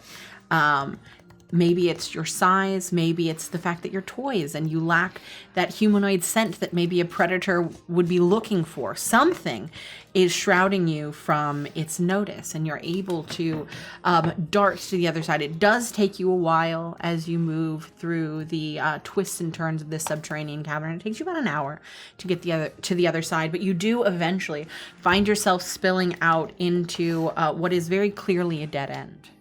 However, what you see is something that's incredibly beautiful, something you've only ever heard about. A large mushroom. This would be large in comparison to your standard size. If you were your regular forms now, it would be larger than Gricko. It would be almost from base to... God, I can't believe I'm saying these words. Base to tip, as tall as Crummy. You have to, it's a mushroom. But this mushroom... There are other ways. There is not. Yeah, you could have said shaft. You know? If you just run your eyes all the way up the shaft, straight to the tip, you realize it's bigger than Crummy. Dude. Sweet Jesus. Bigger than a Tremmy sniffing trouble. You know, I think if they trim the grass around that, it'd look a little bit bigger. You should see what happens when they shave Torben. Look at Daddy Long Legs. That's a nightmare. That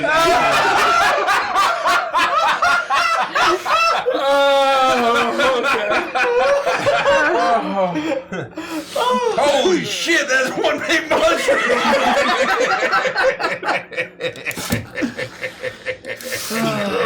Okay. This mushroom is unlike any mushroom that you've ever seen, and you realize immediately why it has the name that it has.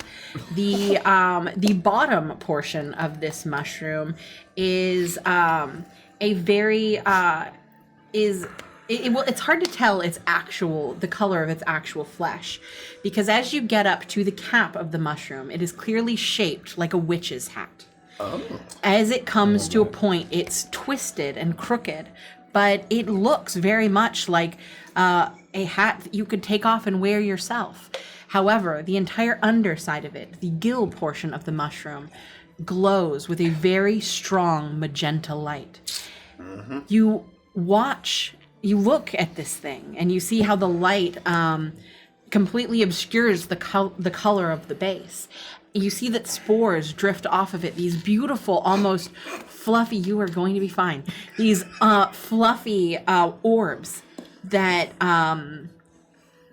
drop from the gills of this mushroom and float in the air around you. And as they hit things, they burst into, I swear to God, you horny fox, can we please get through this description?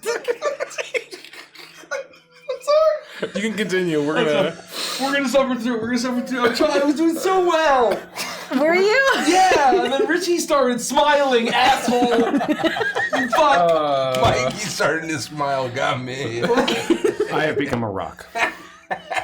You're actually glass. Oh, well, it's kind of like a rock. Kind if you of. think about it. Well, sand. If you think well, about it. kind of. Well, yeah, it's just tiny rocks. Really? Yeah. like a rock. This is the first. This is the first time you've ever actually seen a witchlight mushroom. Is it? We've heard it called like a witch's cat or witch's cap? You've heard it called a witch's cap. And we know that they make, presumably, they make witchlight, or that is witchlight, or whatever. You looking at this and the way the spores are drifting out from beneath the cap, you see that they kind of hang in the air. Think Totoro and those little sprites. And as they drift around, when they come into contact with something, they burst into this beautiful glittery magenta powder. And you imagine that it is that powder itself that has gotten the name Witchlight. You watch as one of the spores collides with part of the rock face. And as the pieces of spore powder collect to the rock, it all begins to pulse and glow with this bright light until it eventually simmers down to just a soft, pulsing magenta light. We also heard Scabatha say something about making Witchlight by using bones, correct? Yes. So what she had said was that she was utilizing the mushroom peddlers to grow Witchlight, and she was doing that by feeding bones into the soil. That's what. Okay. That's what And so you can guess what I will say, just because it was a very quick scene, and I think you guys would have put all of this together, and I didn't do a great job of explaining it. Plus, it was over 2 weeks. You know that the ground that you were walking on in the garden was very, very waterlogged. Much more so than you had expected. This is also, there is a subterranean river and lake down here. What you can guess is whatever the mushroom peddlers were doing with the soil up top, the water helped to carry that down to this place, which allows the witchlight mushrooms to grow in this space. So far, you are looking at one, but you imagine that somewhere in this subterranean place, there are probably more. Yeah. This one is large. You don't know the varying sizes. This could be a large mushroom. This could be small. It is hard to know, but so far in your travels, and you've traveled through a lot of this at this point with the speed of this train, this is the only one that you've seen. So they are very rare. Got it. Oh my god. This is it. In the fucking flesh. This must be the mushroom that produces the Witchlight. We've traveled perhaps 12 miles underground, and That's probably a good estimate. Thank you. see That's probably accurate. 120 feet Little like divided by Pillbug. 10. We're deep underground, and we've only seen one of these mushrooms. It must be extremely difficult to grow, or perhaps most have been harvested from this area. Well, you heard what she said. I mean, the fact that he's walking around and just fucking can produce it is like a fucking miracle. It has implications for what she would do with Torbeck if she caught him, but it also tells me nothing about how much Witchlight she really needs. Is this one mushroom a large quantity of her supply, or is it but one of thousands in a farm, and she's using a tremendous amount all across the Feywild? Well, if also Witchlight is just like power down here, I mean, is that going to be once people start realizing what Torbeck is they just everyone's going to want the unending battery that he is? Well, and be trying to snatch him up? Does it give you power or is it just drugs? I don't remember. You don't know the full extent of what Witchlight does. You know that it is traded by the elite. It is worth lots and lots and lots of currency. You have only experienced the currency in this place, which has been bartering with trinkets and things, but you, I believe you have been told that deeper into the Feywild, when you get to the actual courts, they do have currencies of some kind, and that Witchlight itself is a currency. And it is not something that most people can get a hold of. That obviously it has medicinal purposes. You know that it has psychedelic purposes, and you know that it has purposes unknown, and that it is still currently being studied. Oh man, if Torbeck is like a money printing machine, that's even worse than a battery. Torbeck is no economist, but that can't be good. You fucking kidding me? That's way better. I mean, think about how the fuck we're gonna be filthy rich. You understand? I mean, if you can just produce that, and this thing is this fucking rare, where it took us 12 miles, and we don't even know if she even knows about this one. Torbeck can't get it out. It's just stuck inside him. And I already tried. Squeezes and squeezes and squeezes and nothing happens. And think about it, Kremmy. The only reason why it's as valuable as it is because there's an inherent scarcity and value to it. If Torbeck can just endlessly produce it and suddenly it floods the market, it's going to completely devalue Witchlight. And you can't just simply make more of it to save the Witchlight economy. It'll be way worse. Someone will take Torbeck and stick him in a cell somewhere and only make him produce just enough Witchlight to make that person crazy rich. Artificial scarcity! Do you think there are people who would really do that? Oh, it'll be so bad! Yeah, that would be terrible! It's not the kind of attention Torbeck wants! Look, either way, it's not all about scarcity, right? You're forgetting a big piece of the equation. Marketing. You make people think it's worth a lot of money. It doesn't matter how much there is. We don't know enough about the applications of Witchlight to know if it's used as fuel down here, if it's used as medicinal qualities, if it has all of these different applications. There'd be no amount that you could flood the market with that would devalue it. You see me, I'm already out of the train, and I'm like reaching for one of the spores. I'm like trying to grab it. But I do know that it affects us terribly. Are you trying to? I'm trying to grab one of the spores, yeah. The spores that drift down, they don't. No, there are quite a few of them. Roll a acrobatics or athletics. Your choice. Natural 20. Wow! First time of the night. Plus 4. 24. You I was gonna need this tonight.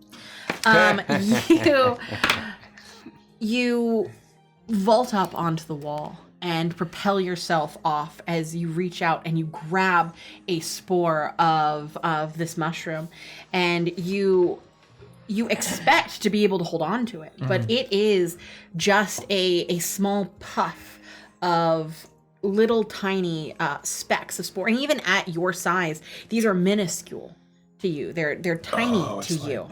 And as you reach onto it, it immediately collapses and puffs out. Think about a are they the dandelions that you blow? And it's almost exactly like that as you collapse onto it, and it begins to billow out. You breathe in a huge mouthful of these spores. I need you to roll 2 d20s for me. Tormund doesn't like the way Mr. Actually, that is not accurate. 2 10s. Yes. It's not accurate. I just said 4 d20s for me, actually. The hell? Jesus. 10, 10, 6, 9. Hit. Reroll the 10. 18.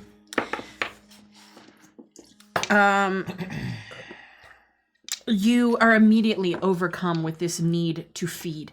You are incredibly hungry, and you will eat anything. As you think about this, you are essentially flying through the air. You've leapt off the side of this wall, or the stone face, to be able to grab this thing. And as you turn, you look towards the mushroom, and you are hungry. As your knees fuse together, you slam into the ground. What were the other two numbers? 6 and 9. 6 and 9. 18 and 10. 18 and... Oh, 9. 6, 9, 18, 10. 18.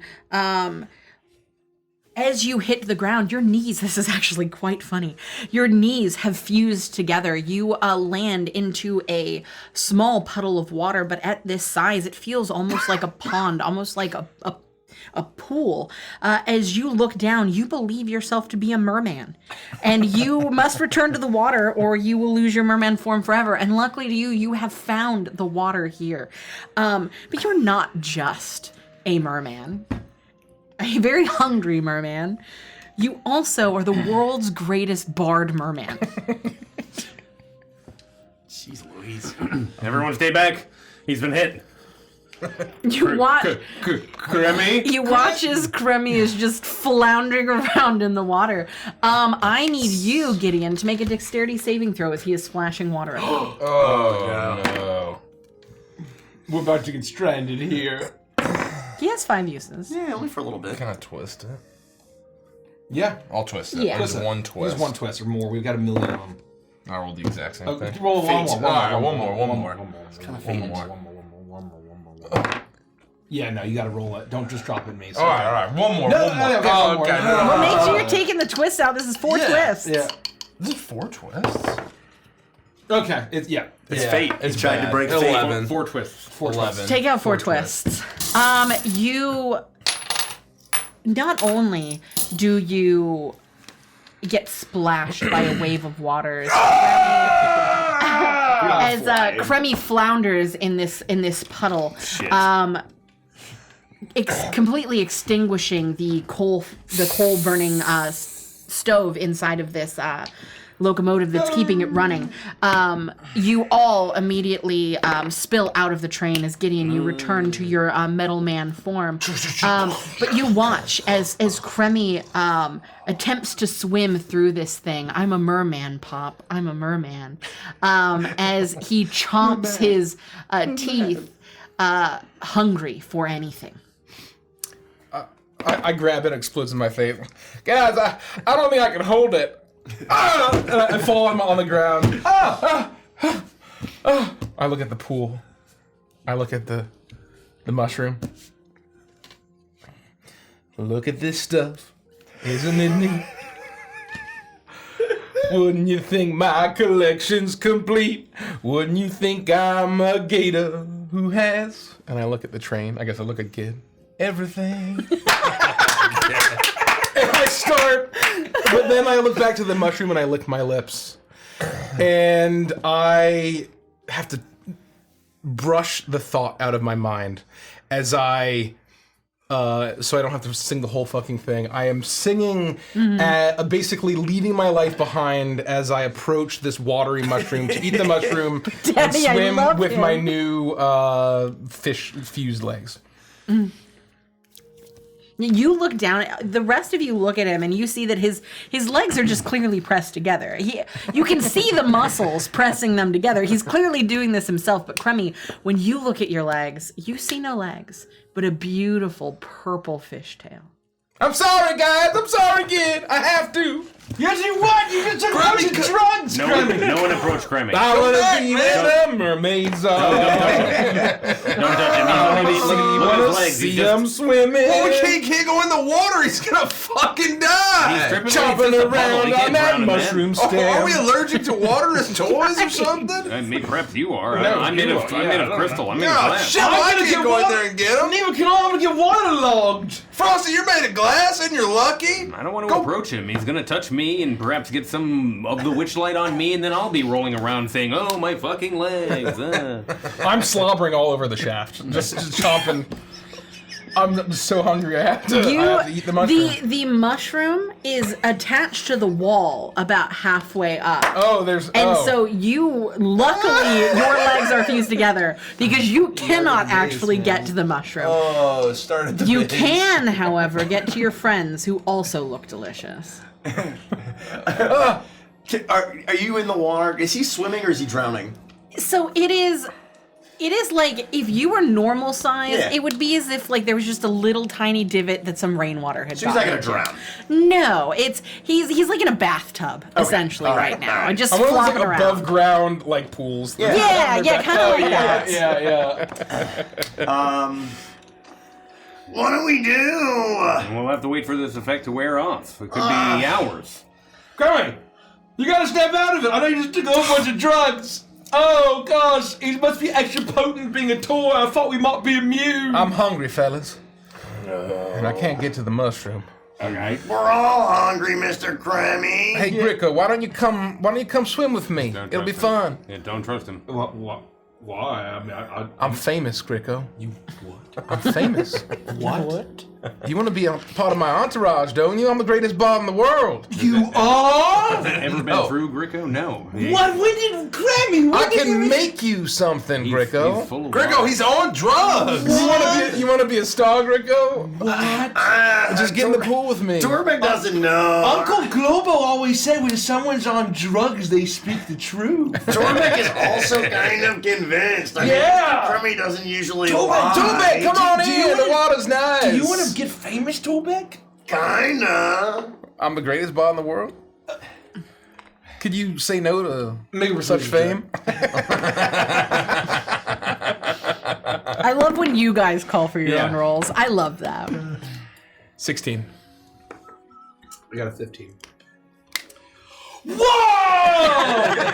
I do want to be famous. I always wanted to be in a rock band. Oh, we can finally be bards in that cool city, Torbeck, of iron and glass and electric guitars. on, fellas, and I'll women in sing. giant platform shoes who don't need it, but they still wear it anyway, and they're like purely huge and tall. The man! Yeah, let's go. We run. Yeah. We run to the pool. And don't forget, I'm the fucking front man. And when we get there, when we get close enough, I would stretch out my toy clay hand to help Mr. Crummy either out of the pool or to join him in the pool, depending on, I'm just trying to offer my hand. I did it again, and I'm gonna pull Gricko and Torbeck into the pool and start to devour them. You do, and as you do, Piranhas thrashing. He starts alligator death roll. Let's make music together. They look like they're having fun. Let's make sweet harmony. and as you do, you are pulled in. The water here is infused now with witchlight, and it glows with a beautiful purple or a beautiful magenta hue. As you watch, as they all are almost covered in this this liquid witchlight, but because it is in this liquid form, it's not something you can breathe in. You're not affected by the same magics that Crummy was, but he pulls you under and begins to completely attempt to devour both of you. All dogs go to heaven, though. He is chomping into the both of you, and that is what's currently happening right now. Are we gonna take any damage? That depends on Crummy and what Crummy's doing. Well, you said I'm very hungry. I'm going to try to physically eat them. If I'm very hungry, and you Yeah. said that my friends were what I would want to eat. No, I'm just saying you want to eat anything. You'd eat rocks. Yeah, so You would I'm gonna eat try to moss. eat them. Okay, go ahead. Roll to attack each one of them. Okay. Well, I have the Hungry Jaws feature, so I I can know, attack. so we'll just I can use bite that. and bonus action bite. Okay, perfect. Thank God I suck. Get a natural 20. This is for Torbeck. Okay. This one almost certainly misses, because Torbeck is a slippery fella. No, if it was low, where it was did on my the character sheet go now? It was on Gricko if it was a low roll. Bite is +3, so it's a 6 on Torbeck, and it was a 15 on Gricko. I think that still misses. Assuming we You have our think normal or AC. you know? Go on, it's Oh, you have your normal AC. Okay. You definitely miss on me. then I'll miss. So it looks horrible. Run. There's all this water splashing. And it's screaming. magenta, and so it's hard to tell whether there's blood infused with this as well. Because it's splashing this way. If he's missed and I now realize that he's trying to consume me, I would attempt to remove myself from this horrific death pool. Get back up and here! swim back out. Me too. I would say both Feeling betrayed. acrobatics or athletics to get out of it. Acrobatics for sure. For sure. Oh, 14 with a 5. I have a +9. 23. Only 14. 23 and 14. That is easy enough for both of you to get out of thank this God. small pool of water. Kremi cannot follow you because No, he is a I'm a merman and he merman. is bound to this pool. But you are able to, with the help of the water itself, you're able to. Your skin is slick. Well, Gricko's is. You're kind of matted and smell like a wet dog. But you're able to get out of the water. As soon as we get out of the water, I'll like crawl back to Gideon and Frost with Rick and be like, guys, you're never gonna believe it. We made a terrible mistake. You'll never believe it. Mr. Krabby was lying. He was lying. He was I told lying. you exactly what's what happened. No, he was lying. I demand an entree! He was so convincing. He almost bit us. He was so convincing. Come back, boys! Oh, I mean, Watch the entire thing happen. Listen to those horrific yells that he's doing. I mean, there was a body of water in Florida. It should have been safe to swim in. Oh. Let us eat voraciously and indulge. Oh, Frosty, you never believe it. He's lying right now. You watch them panic for a good 5 minutes. And then, Kremi, you begin to come to. It seems that in its organic state, though very powerful, the effects do not last as long as in its inorganic state. Whatever is being done to these witchlight spores, it has the effect of elongating the quote-unquote trip. And so though it is incredibly potent and powerful, it is much shorter. And it only takes about 5 minutes or so before you realize that you're not hungry at all, or a merman, or a bard. Once we crawl out of the pond, we all just kind of quietly sit on the edge of the water and like wait and watch to see what happens. Drugs and swamp water tastes like Florida. I spit on the ground. How are you feeling, Remy? Oh my God. You ready to come on out of there? Did I try to seduce y'all into a swampy pool with a musical number? I don't think it was really seductive. I mean, making a very strong point. You were very convincing. Yeah, you were very. You well, was that's sort of my masterclass. thing, I guess. Masterclass in He usually persuasion. is. He usually is. Promise I guess us I still got it, fellas. What do you fame think? and fortune. Yeah, well, you know, I'll say anything to get what I want, I guess. I'm not a merman, am I? Nope, you're just And I'm bones. not the Fortunately not, greatest but ball in the world. You are still in the area where the pollen is dropping, and you could be hit with additional witchlight. Oh, fuck! And I scramble out of the pool. I'll get back on the train, realizing there's nothing that we can do in our current state We've to... crashed off the train. Gideon's back Oh, up that's as right. well. He's not on Yeah. the train anymore. I've been knocked out. So you know you have 4 more charges. Should we even try to harvest some of this? No, look, that's exactly what I tried. I thought, you know what, I'm going to just grab one spore and take it with us, but that's not a spore shark, and I didn't know that. I was Well, going you to. leapt straight at it. You jumped off the train and I just wanted to do this. You beat right into it. I put on a little backpack with a little copter. I fly up. Incredible. I I meant in some form of vessel, but I suppose we don't have a vial. Do we have a vessel? Could we just shove some inside Gideon when he's a train? You don't have any. Oh, this is mason jar. You don't have any equipment in this form. You're just. Yeah, we should have thought about it. But now we know where this is, so when we get turned back into our normal states, we can come back here and hopefully avoid the giant flesh-eating worm. And you feel like you've learned something about Witchlight you didn't know before. Okay. Should we try? Is there any reason to try and destroy it so she can't harvest it? Whoa. No, she doesn't have a train. She has nowhere to do what it is. She's just an idiot. She's so fucking stupid. What's going on? She walks up behind you and harvests. She walks up behind and Gulp! She's standing right behind me, isn't she? Yes, she is.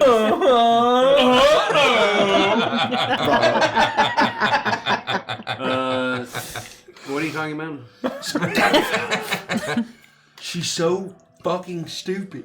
No. She don't know. She's daft, is what I'm saying. I said maybe we should destroy it, and then Gricko just started saying that Scabito was fucking stupid. Because she can't use it, is what I'm saying. I mean, it's all the way up there. How the fuck are we gonna destroy it? Or even get to it? I think we just go back to the Mushroom Circle and have a silly little Big Planet adventure kind of deal where we're small and, you know, we fight like... I love Little Big Planet. Yeah, like It's a lot of Pikmin, fun. you know. Yeah. I can hold up to 10 people in this thing. Oh. So, yeah, we Do you can have definitely have a do you have the train whistle? We have it?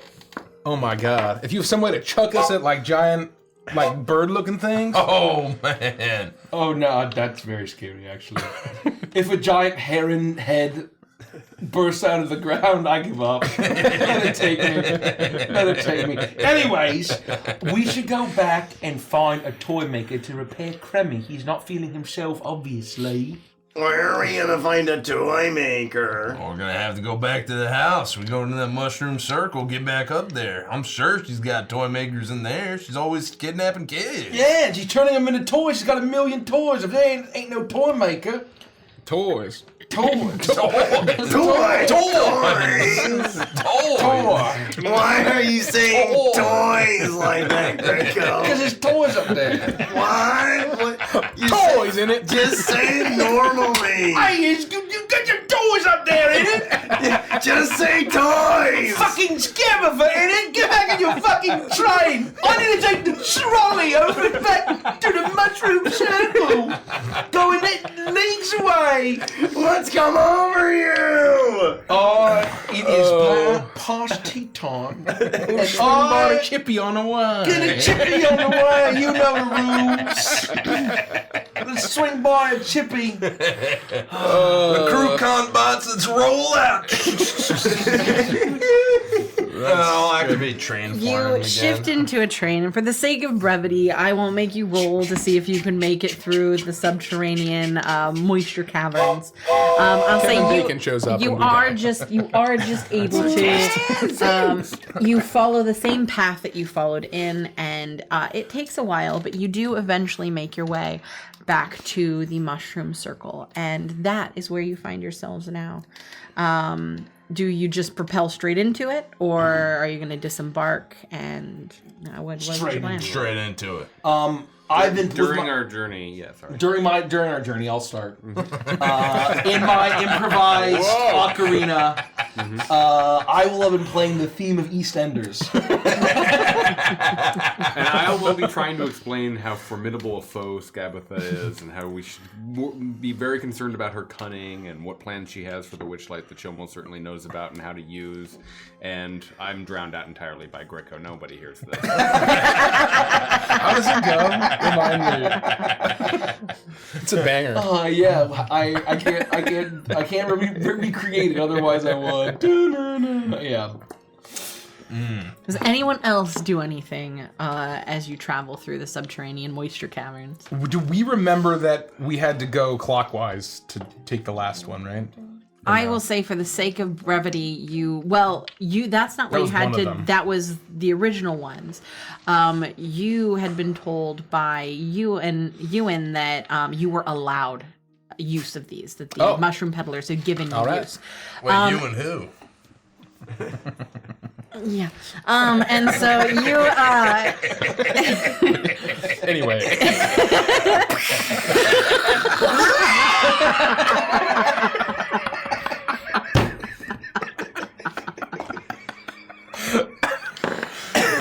Like the chick from The Ring. So you imagine or you hope that you will be able to just utilize this naturally, even with the mushroom peddlers gone from this place.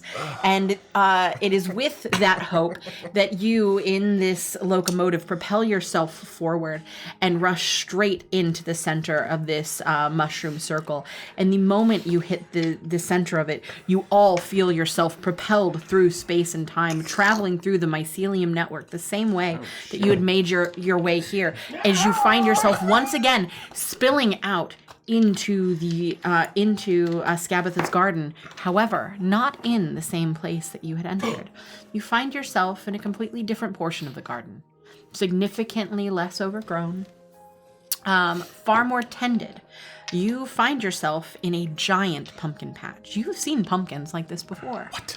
Outside of Magic Rosloff's house. Pumpkins of this size, this coloration. Even the viney tendrils coming off of them almost look exactly the same. If you, looking at it, you'd be hard-pressed to find a single difference between them. It's almost as if those pumpkins came from seeds that these pumpkins would rear. And it is here that you find yourself spilling out into. This pumpkin patch is directly next to the side of Loom Lurch itself. You can see the giant towering oak that has fallen on its side here. You see the windows carved into the side, spilling light out into the garden. You see off to one side, down a small cobbled path, a doorway that leads directly into Loom Lurch itself, and the 3 giant oak trees that are growing up through Loom Lurch and seem to house the top floors of this home that belongs to Skabatha. And all is quiet and peaceful. You listen and you can hear far off in the distance the sound of the tin soldiers as they're marching about on their patrols. You look up to the 3 trees that are growing straight out of the base of Loom Lurch itself, and you see the varied balconies that encircle them, and you see that there are toy soldiers that are pacing along those balconies, looking out and scanning the tree line for intruders or other things. You're far too small to be noticed. And all of that is easy for you to see from this place as you continue to go in circles just outside of the mushroom circle. And then you hear it. It is the sound of a soft whimpering. You look around expecting to see where it's coming from, before you look up and see that sitting on the ground, their back up against one of these pumpkins, is what is very clearly, and to you in this state seems gigantic, but is very clearly a small female child, human in nature, soft brown curls, her cheeks flushed as tears stream down her face. A snake coiled around her abdomen as it is prepared to strike. And that is where we'll end the session. Oh, What? Holy smokes. What?